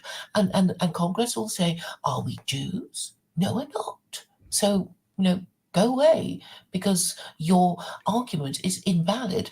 And if you're Christian, you can say, well, Christians don't do this. And Congress will say, well, are we Christians? Be back in a second, John. And Islam does the same thing too. I mean, they would give the same example. But I mean, Claire, though. I mean, I was reading just the other day that Pakistan, which is a very devout Muslim country, legalized homosexual marriage. They just passed a law just this year. Okay, they're killing. These people are literally throwing homos off of roofs every day of the year, like it's a sport. But the government says it's okay. But they're still throwing them off of roofs. Okay. I mean, my particular thesis is that all countries that operate representative democracy are actually under the control of America. So it's very easy to divide. But Claire, okay, Pakistan has that mechanism set up like you wanted to set up. Do we want Fegalas in charge of? Do we want them to be able to marry? Are we a Muslim nation? Yes, we're a Muslim nation. So the answer should have been no. So why are homosexuals marrying if it's a Muslim country? Doesn't make sense, right? But they do it anyway. So are you saying that Pakistan has passed legalized gay marriage? Is that what you're saying? Yeah, we'll look it up. Okay. I think there would be a lot of objection to it. Legalizes. I find that hard to believe. And I'm talking to a Pakistani woman, and I'm sure she would have mentioned it to me if that had happened. Maybe it's just being proposed. Nothing comes up in the Google. Okay, so Pakistan. Let me try it again. Legalize LGBT. Let me just put LGBT here. Here, Pakistan National Assembly passes bill to curb money laundering. Okay, blah blah blah. I don't see anything. But I don't know. I thought I saw something the other day. I thought I saw something. Well, not the other day, a while ago. Maybe it wasn't Pakistan. okay, maybe they're just talking Maybe about it was one of those countries. It was Afghanistan or Saudi Arabia or something. I don't know. I mean, I know that there's some attempt to liberalize a lot of laws in non-Western countries. So. But And it's just during the World Cup, that they were making a lot of fuss about, you're being mean to gays, and in Malaysia well, there that's was true. Yeah. some British pop singer, or and he was criticizing the Malaysian government for being mean to gay people, that sort of thing. So there is a kind of move to make non-Western countries liberalize and be nicer to LGBT people. But I know China is saying, we're not going to allow that anymore. We're going to clamp down on that LGBT stuff. You saying China will clamp down on the LGBT? Yeah, because it's a recent thing in the last week or so. And I know that the Malaysian Prime Minister, the former Malaysian Prime Minister, Mahathir, has been saying, we don't, and it's on Twitter. I can actually. I get in a lot of trouble for saying this, but I think LGBTQ is really just a white man's disease. I think it's a government psyop. Well, whatever it is, I only really see white people having this issue, whether they're trapped in the wrong body or they think they're a man instead of a woman. Your government actually promotes this. that shit. Yeah, they're promoting. Yeah, the government promotes it. I mean, they had the guy in Africa. What was the country? Kenya, whatever it was. That he passed a law. Uganda.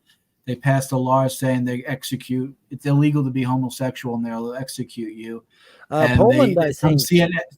Some CNN journalist says, "Oh, how dare you do this?" And the guy just put her in the place. Don't you white Western women tell us in Africa how to live our life. You mind your own business. Even Obama was up there complaining, "Oh, you have to be more like you're more like America and more accepting." And he's like, and then they're calling him out for the liar that he is. It's people should just. I think Poland. There's enough room on this planet where you can have multiple choice. You can have as many countries as you want, and as many different types of experiments as you want. You want a country that's Catholic and Polish, have a Catholic Polish government. You want a Polish Protestant, have a Polish atheist, Polish gay, Polish Christian. Just break up the countries. Have as many countries as you want. Find the place on this planet. Live your life. Mm-hmm. You want to be a secular Quranist. You want to live by Claire's religion, political, whatever. Make it happen. There's no reason you can't. Right. There's no reason why we can't all just live the way we want in our own world, in our own country. Should be able to. John, House of Comments would like to join. I don't know whether you'd like to have him on. You got to send them the link. Yeah, I'll send him the link. Now that you have given me permission. Who is this person? It's Claire sent me here. Where's the link to join? Yeah, come on in. Who is Someone it? asked me, Dr. Mengler said a while ago, idol worships, tell me the death penalty according to Rambam Maimonides Mishnah Torah. Well, the short answer is, technically speaking, Jews are not allowed to worship any god but the God of the Bible, but Gentiles are allowed to, according to the Torah, according to Mishnah Torah, non-Jews are allowed to worship other gods other than the God of the Bible, according to Judaism. According to mainline Judaism, non-Jews do not have to convert to Judaism. They can be pagan, they can be Christian, they can be Muslim. They do not have to be Jews. And there's even leniency of non-Jews. The longer answer is, if, let's say, a non-Jew becomes like a Noahide or something like that, a Jew, even if they partner God with something else, which is called Shittuth, there's even a legal loophole that they can kind of, believe in God in a weird way. Let's put it that way. Right. And non-Jews can believe in God in a weird way. It's legal. Yeah.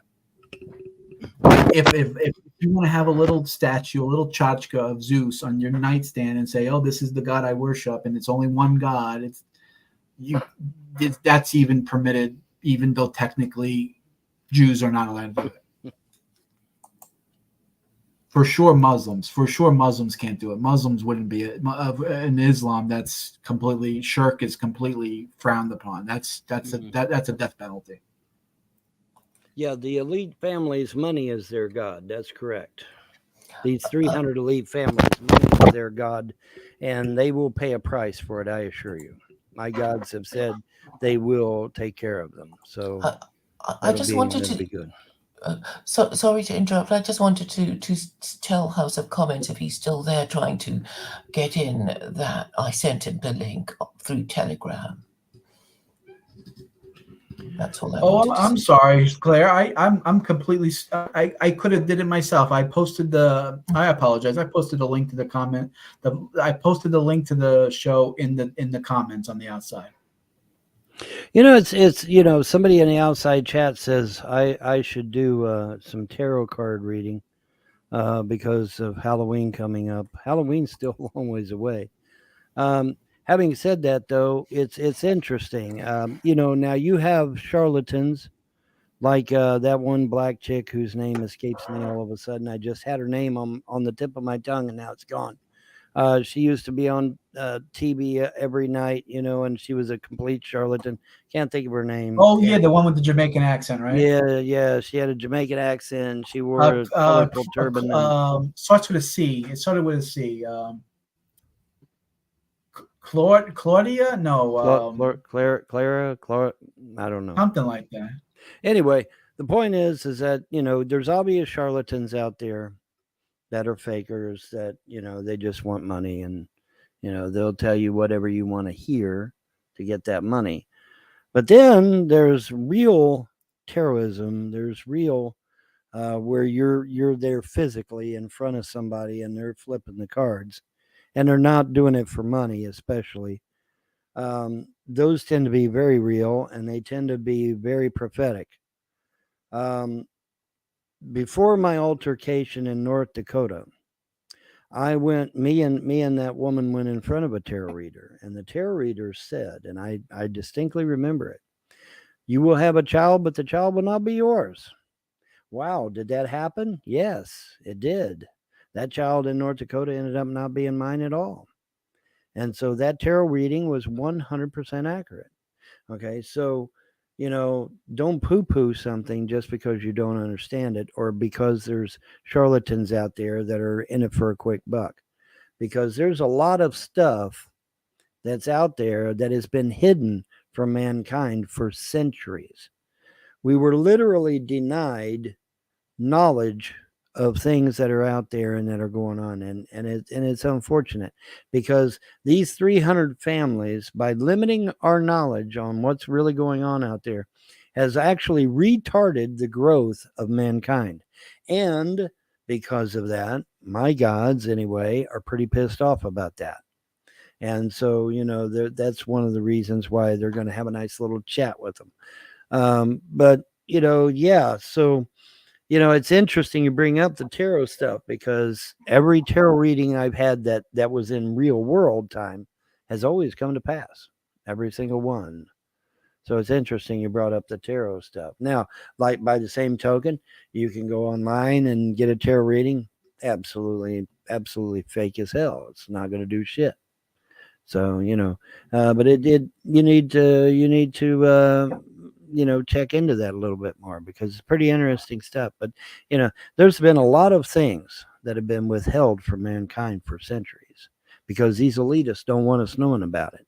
Because if we knew about it, we would advance as a race and as a culture, and they don't want that. It's an interesting thing what you're saying, because from a biblical perspective, the Israelites had their own version of those things. The reason why Israel wasn't allowed to have their fortune read, or their future told, or have their palms read, and tarot card readings and all this stuff that non-Jews do, is because really their high priest, the Kohen Gadol, Aaron HaKohen, he would do it for them. He would have a chest plate of different rubies and jewels, and he would have shoulder pads. He would have a turban with a crown, and it would do different. It sort of had like a mystical sort of aspect to it, where like he would know if someone was lying, or if he knew someone was going to die, if he knew he could. It was like the Israelites' version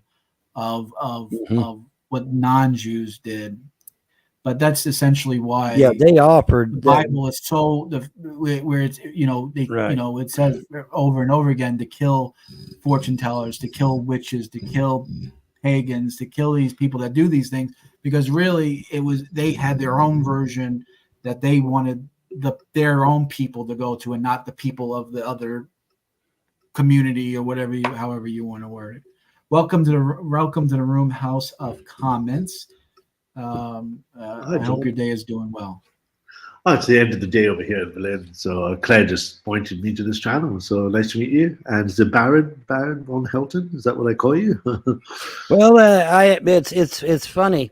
I used to fly World War I biplanes in computer simulators, and nice. I called myself Baron von Helton because of that. And and so little did I know, but the gods planned it for me to be a real life baron, because I'm now a real life baron.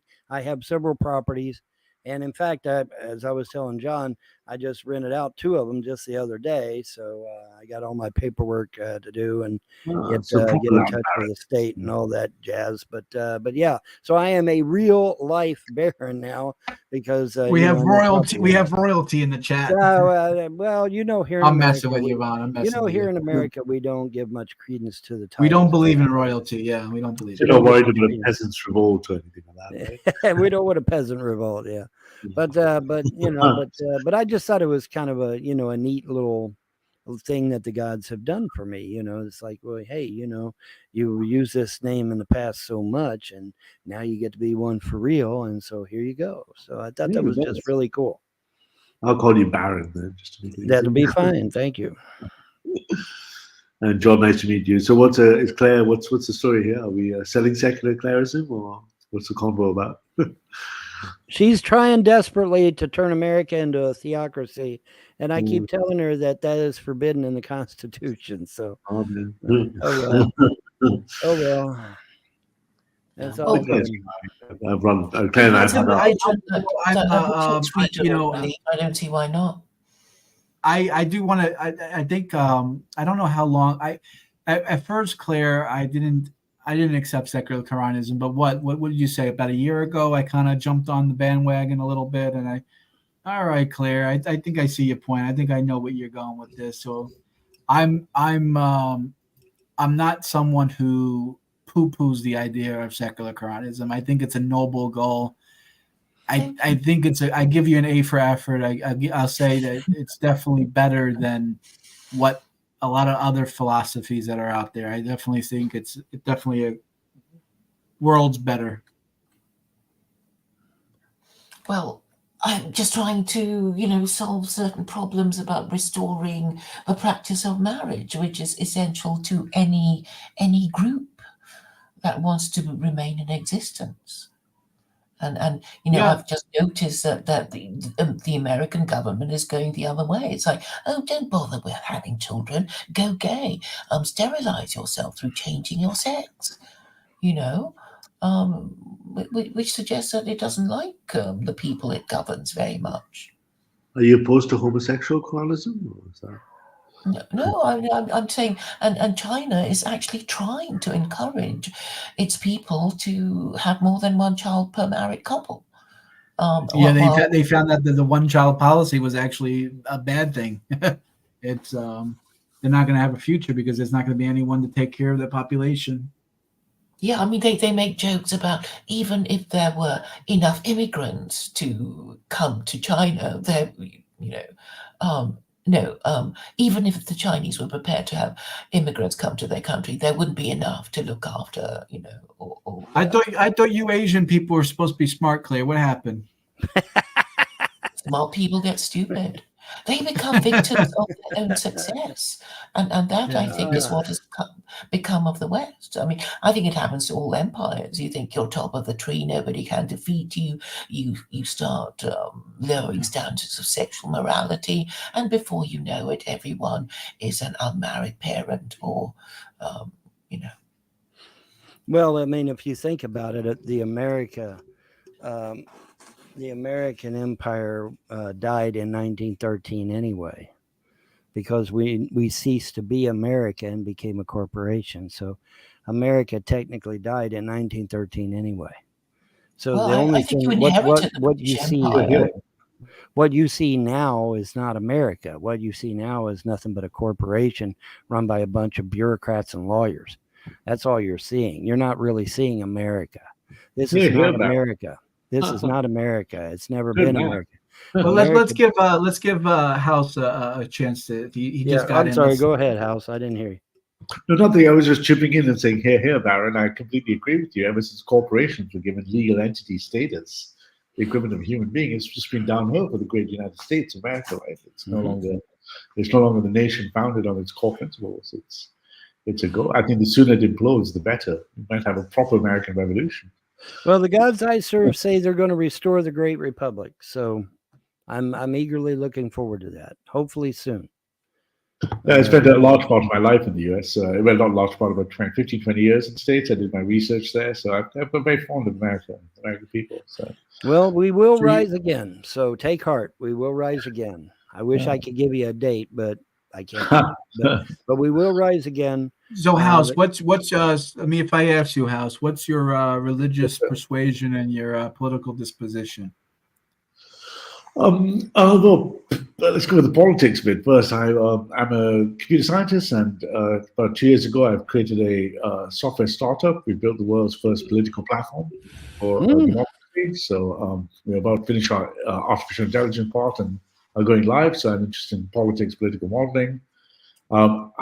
In traditional terms, I consider myself a pretty conservative, reactionary person, but I've given up that idea for something far more technocratic, if you like. Of religious faith, I am a Protestant Christian, but I have, let's just say, very strong connections to Judaism. So I basically I observe what God said in the Torah to Moses. It's pretty much my grounding position for my faith. So. Oh, okay. So are you ethnically Jewish, or did you come to it later in life? That's Indian. I've got maternal Jewish ancestry all the way back. Okay, cool. I dig it. Okay, cool. Yeah, so, yeah. Now, are you a fan of secular Quranism, or are you a hater? Hate would be a strong word. No, I understand why Claire's going through it, but I've spent, I don't know, a year or so just arguing with her at every observation as to why it's just non-coherent for many, many reasons. But I'm sure you don't want to go through those again. I'm sure you've been through the secular Quranism grill at this point, but we pretty much have debunked it many times for many reasons. So. But give something Claire. It gives Claire something to do. So good luck with that. Everyone needs a hobby. So, and how about yourself, John? Are you obviously American? Yeah, American, New Yorker. I was raised Irish Catholic, and I wasn't big into the Catholicism. Kind of left in my teens, and I started coming around to Noahidism in my 20s, and I felt like Noahidism was nice. For those who don't know, who's watching this, Noahidism is non-Jews who believe in the 7 laws of Noah. They're kind of like Jews, but not really. And I felt like, Noahidism was good, but it wasn't good enough. So I converted to Judaism. I went full shebang. I went full on hardcore for 8 years. And then just recently, 2 years ago now, I met my wife, and I took the Shahada on, what was it, December? I think it's December of 2020. I took the Shahada. So yeah, I've been a little Muslim a little over 2 years. Oh, is your wife a Muslim? December 2020. I took the Shahada, I think. Is your wife a Muslim? If you don't mind me asking. Then? Yes, she is. Oh, okay, so that would make more sense, right? From Judaism to Islam is quite unusual. So It is very unusual, yeah. Yeah, I mean, on paper, on paper, Christianity, Islam, and Judaism, it's really all depending on how you look at it. They all claim to be offshoots of each other. So they all claim to be offshoots of each other. I mean, Islam and Christianity, I think, is 99% the same. But the problem is that Islam is very technical in the rules. So people find that Islam is more comparable to Judaism because Jews are very strict in their religious observance. So that's kind of why people connect Islam and Judaism for their inherence. But really, when you think about it, Judaism really doesn't have that much in common with Islam. Islam and Christianity, they believe in hell. Christians and Muslims, they believe in hell and damnation. They believe in reward and punishment. They believe in Judgment Day. They believe that Jesus is going to return and kill everyone, and only the righteous are going to be in Jannah, and all that lovely stuff. Jews actually don't believe in any of that. Jews believe in the messianic reign, that Jews are going to be saved by a savior, but there's no destruction or hate or punishment or any sort of anything like that. It's only for them, really. Their kingdom will rise again, and that Israel will be will expand from the Nile River to the Euphrates, and that they will live in peace. That's basically the end of the story of Judaism, is that Jews will live in peace. Whereas the end of the story for Christians and Muslims is that the world is going to blow up. The world's going to be burnt. We're all going to burn. Yeah, 90% of humanity's dead. 90% of the animals are dead. 90% of the forests are dead. And the earth is burnt to a cinder. Yeah, God damn, that's horrible. Now, to be fair, they do claim that God's going to give us a new world, but who knows about that, right? But how long did your conversion take, John? Did you go through where you rejected a few times? I was educated. I studied the Talmud. I actually, technically speaking, I tried. I didn't really want to do it, but a lot of people pushed me to be to be a rabbi, but I never went that far. I did study the Talmud, but I never went to any sort of seminary to actually get a degree in rabbinical studies. They wanted me to. A lot of people pushed me. John is being extremely modest. This man knows more about Judaism in one day than some rabbis I've talked to. Okay, nice. This guy is extremely knowledgeable, and nice. He amazes me with his knowledge about Judaism. Thank you, Von. I appreciate that. It's amazing. It's true. It's absolutely true. No, I, on the other hand, I'm the oddball. I'm an eclectic pagan, and I believe in a pantheon of gods and goddesses. And in fact, I've got a brand new religion that just started up just recently called Freedom Religion, ironically. And, and I asked him about that. I give them 5 names. They chose Freedom Religion. They chose that name. They said, we want Freedom Religion as the name. I said, okay. But I gave them 5 names as choices, and they chose Freedom Religion. So it wasn't What's the because tendency I'm a to pay? patriot or anything. It was because they really wanted that name. But they are, they're a pantheon of gods and goddesses. They picked me for whatever God knows reason. I mean, I ain't nobody, but they picked me, so that should tell you the state of humanity in this world, right?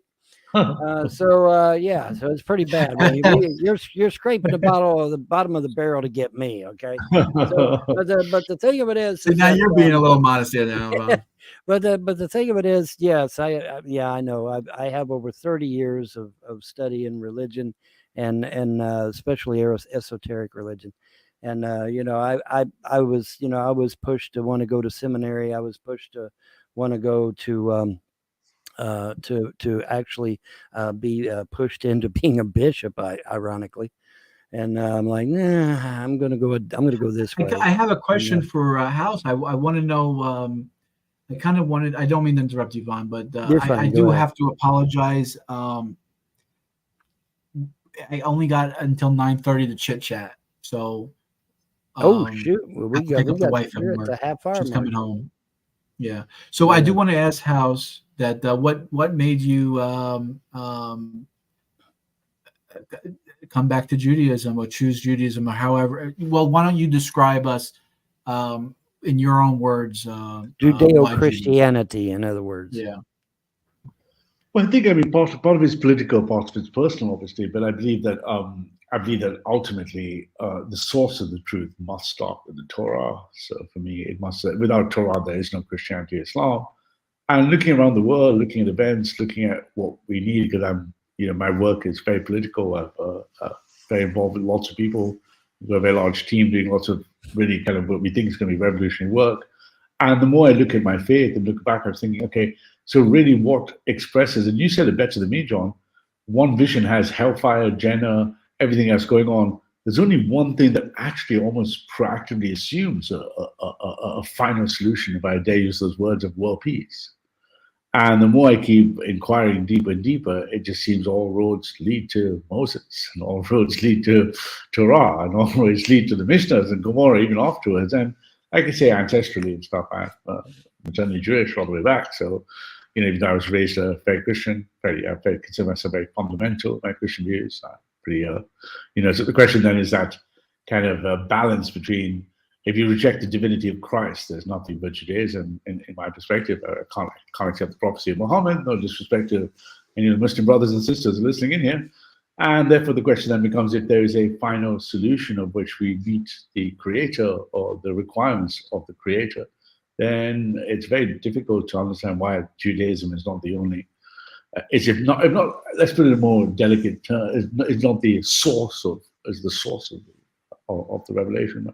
So I'm a computer scientist. I'm a pretty hardcore scientist and geek by trades and discipline. I reject most scientific models for revelation, and therefore it's revelation that I allow physics to examine the universe, everything by revelation. And the source of revelation is clearly from Sinai and everywhere else, and that's that makes sense. It's more comfortable. Obviously, I've brought up from fairly, my wife's a very devout Catholic and come from a very strong, very old Catholic traditional family. I was brought up fairly fundamentally Protestant, but it just increasingly as I get older and older, it just seems, or I don't know how to explain it. It's almost like Isaiah 42:6 ringing in my blood and veins, right? I mean, there is something. The work I'm doing is going to be hopefully quite transformative, and I look at that transformation, and the meta-ethical position of that is a light into the nations, right? So therefore, I look at that, and it seems. It doesn't matter what you think; it only matters what you do, right, John? So, and therefore, right, hence Judaism. Right? Someone in the outside comment says the Baron sounds like one of James Bond's enemies, and I when I read that, I was reminded of one of James Bond's enemies, and James Bond looks at this guy, and he says, "What do you intend to do with me?" And the guy looks back to him stone-faced and says, "I expect you to die, Mr. Bond." That was just that just popped into my head. I'm from London. What's the person who asked? I can't read this ID. It's quite late. I just had a very long stream myself. Well, So- ironically, London is that way, and about an hour's drive that way. So Are you in Ohio or something? I'm in Kentucky, and Kentucky has. Oh, London, Kentucky. Yeah. Well, you get this: we have a Somerset, we have a Manchester, and we have a London. So we've got them all. Hey, got they the even have a trifecta. New York, I've heard as well, right? We got the trifecta. We got them all three. So No, but I grew up in England, London, but actually a fairly international background. I've lived in the US. I lived From in where India. I live in New York, we have a Cumbridge and we have a Norfolk. So we do have a couple of English. couple, English. yeah. Most of Of you course, we have England. New Hampshire. Well, we have next door to us. We have New Hampshire, New Hampshire, but Hampshire. Yeah. New Hampshire. That's where they settled as well. So I don't. So the person asked, yeah, from was it? I can't really read the ID. Something with an F. Few something. Yeah. So half Indian, half English, Jewish. Is my background, but Judaism is what I'm spending a lot of my time on. Shall we say, just examining. So now, are you transitioning into being a Noahide then, or what are you going to do? I can't. Noahide is just meaningless to me. Noahide sounds like people who don't believe in God. I think so. I don't know what Noahide means. I mean, I'm like, it sounds like a moral code or something to me. I'm like, it sounds like here's a comedian 7 rules because you refuse to submit to Hashem. So here's a couple of rules if you don't want to submit to Hashem. so not for me, I'm afraid. So. No, you are supposed to believe in the same God. That's the whole point. But you have fewer, as a Gentile, you have fewer than the 613 laws to. Yeah, I'm looking forward to those 613. They seem like a solid test of something I could do the rest of my life. They look pretty good. Are you thinking of converting? Well, in terms of Judaism, that's something. I guess certainly Jewish. I mean, the conversion. I would be looking towards those 613 laws as much as I want a toothache. I'm sorry, I like challenges, and they look like if you are. Oh, that's a challenge. That's a challenge. My God. I always found my journey in Judaism. I always found it very interesting because I went to a shul that was I went to a Chabad shul. And nice. we had a half part of the congregation were white Americans.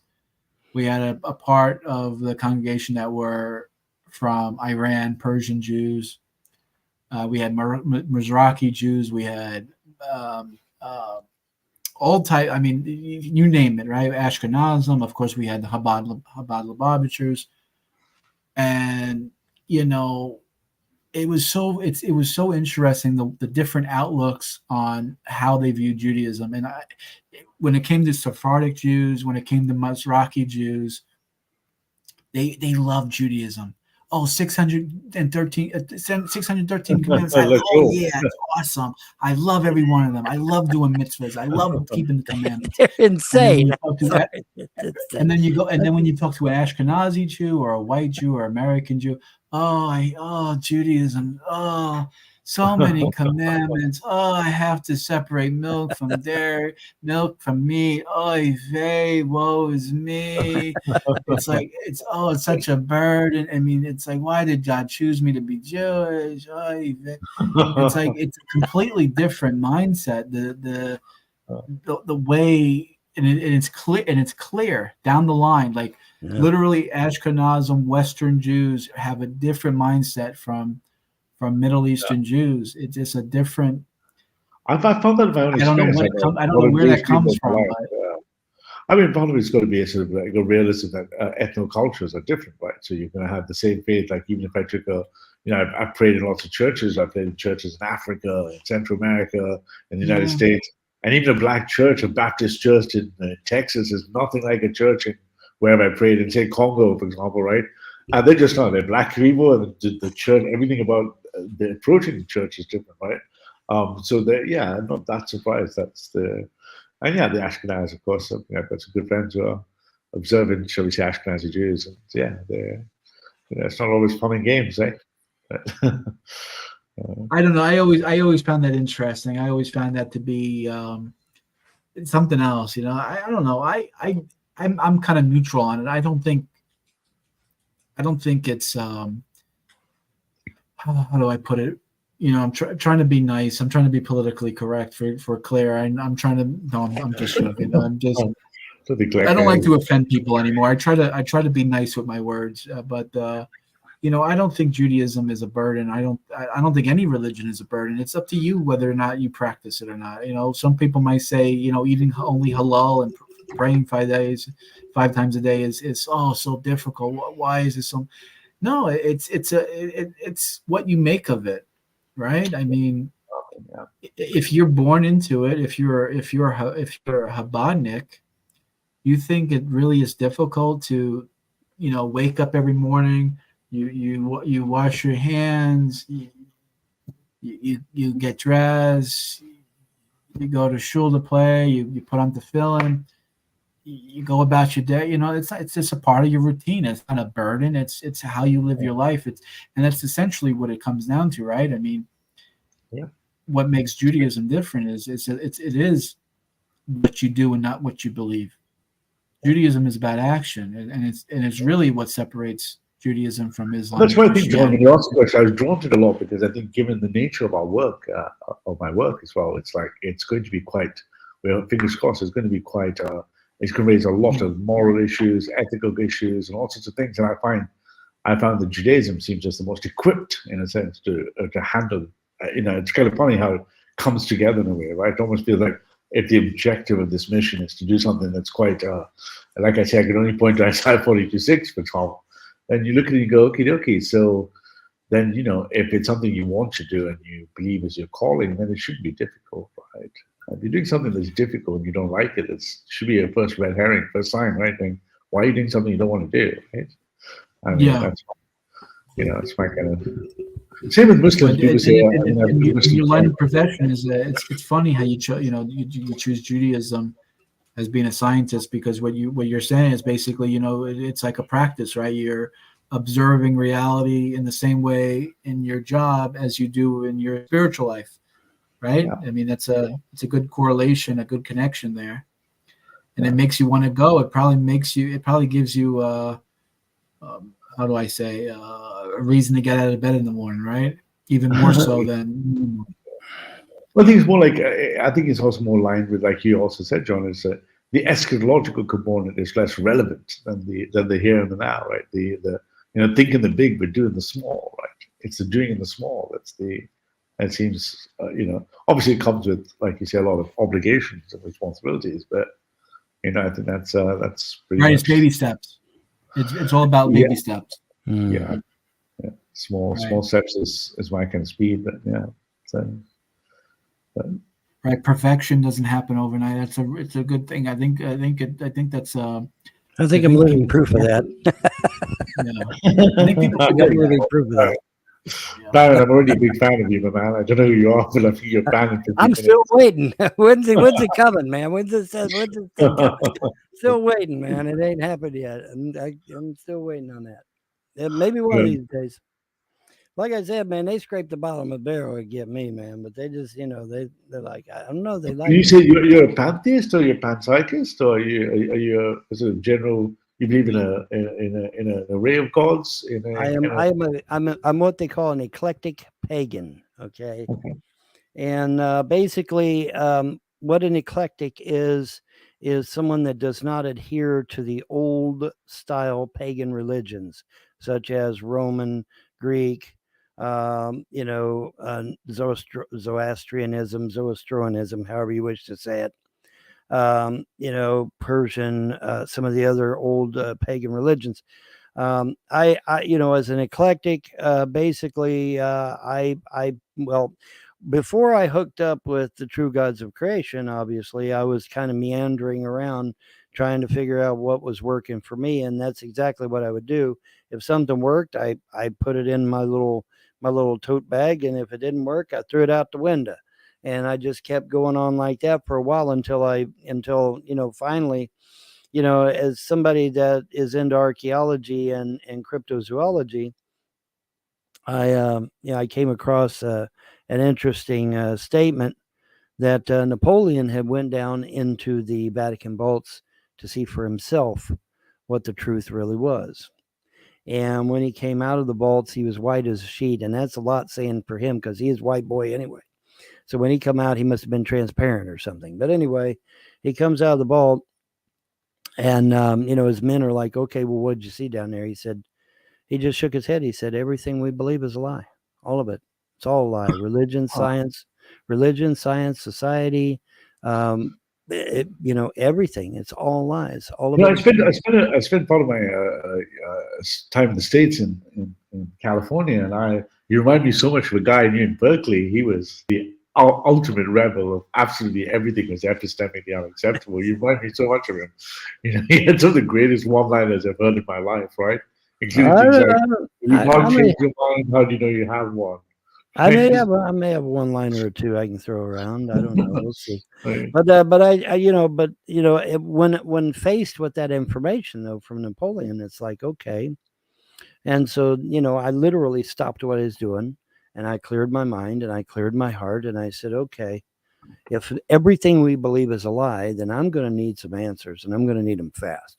So if there's anybody out there that really actually gives a damn, you need to contact me and hook up with me and let me know what's going on. And what was the source of your skepticism, though? That's a very, very, very, very broad skeptical statement, right? Like everything you think is a lie. Everything. The funny thing is, it was backed up. It was backed up just recently, back in 1981, by William Casey, the head of the CIA. He said, "We'll know our disinformation program's complete when everything that the American public believes is a lie. Everything, religion, science, society, money, everything's a lie. It's all lies." And like I said, I started into this truth movement back in 1970 when I was a junior in high school. And then I bumped into the John Birch Society and I learned a whole bunch more stuff that was going on in the world that I wasn't aware of. And so, I've been slowly but surely gathering knowledge. And by the way, John, that Red Dead Redemption thing is done. By the way, it's done. So, I just been gathering knowledge, and That's interesting because in the deepest respect, because I'm a computer scientist, I sometimes have fun. I usually go into channels if I'm bored and I debate people on atheism. And people I do love to debate are people of conspiracy theorists in quotes, right. Because from a computer science point of view, conspiracy theories are technically a part of cryptography. We want to know how people keep secrets. So keeping secrets is a great mathematical interest to us, right? We're like, so people obviously say the truth is out there. I obviously love talking to people like that because I'm always like, so what's your model of truth, right? How do you know who's keeping a secret? How do you exchange secrets? I think those kind of conversations are good fun. And did you also mention, my man, that you are did you mention you're a cryptozoologist? Cryptozoologist, archaeologist. Okay, so you'd be like in America, what would be like Bigfoot and stuff? Are you? Well, it's funny. It's funny that and I love telling this story because it's so true. And plus, I can one up all the scientists.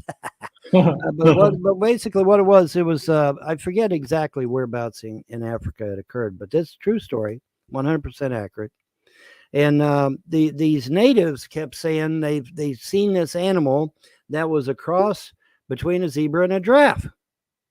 And the scientists that were there are like, "You guys are smoking peyote? What's the matter with you guys?"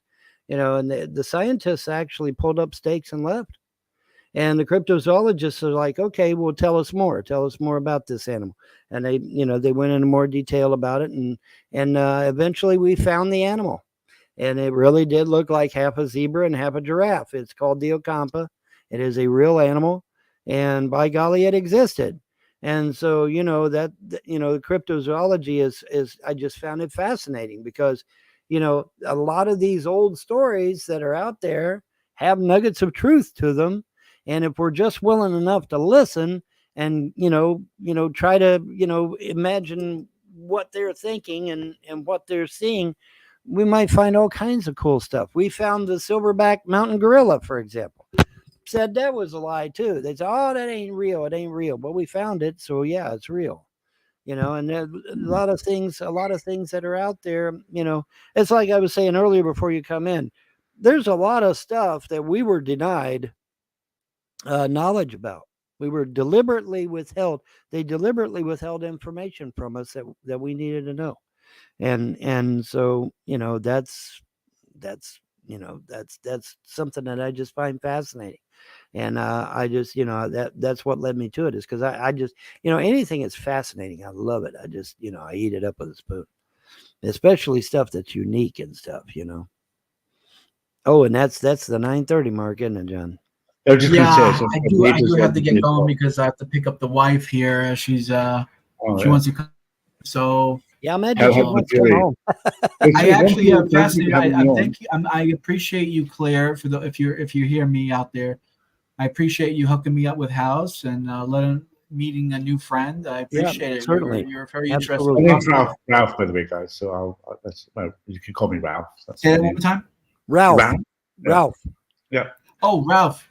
Ralph. Nice to meet you. Brilliant, Yep. guys. Thank you so much. I'll jump on the next time I know a stream coming on. I'll subscribe. Certainly. Have a great night, gents. Good evening. God bless. Have a All righty. Have a good one, sir.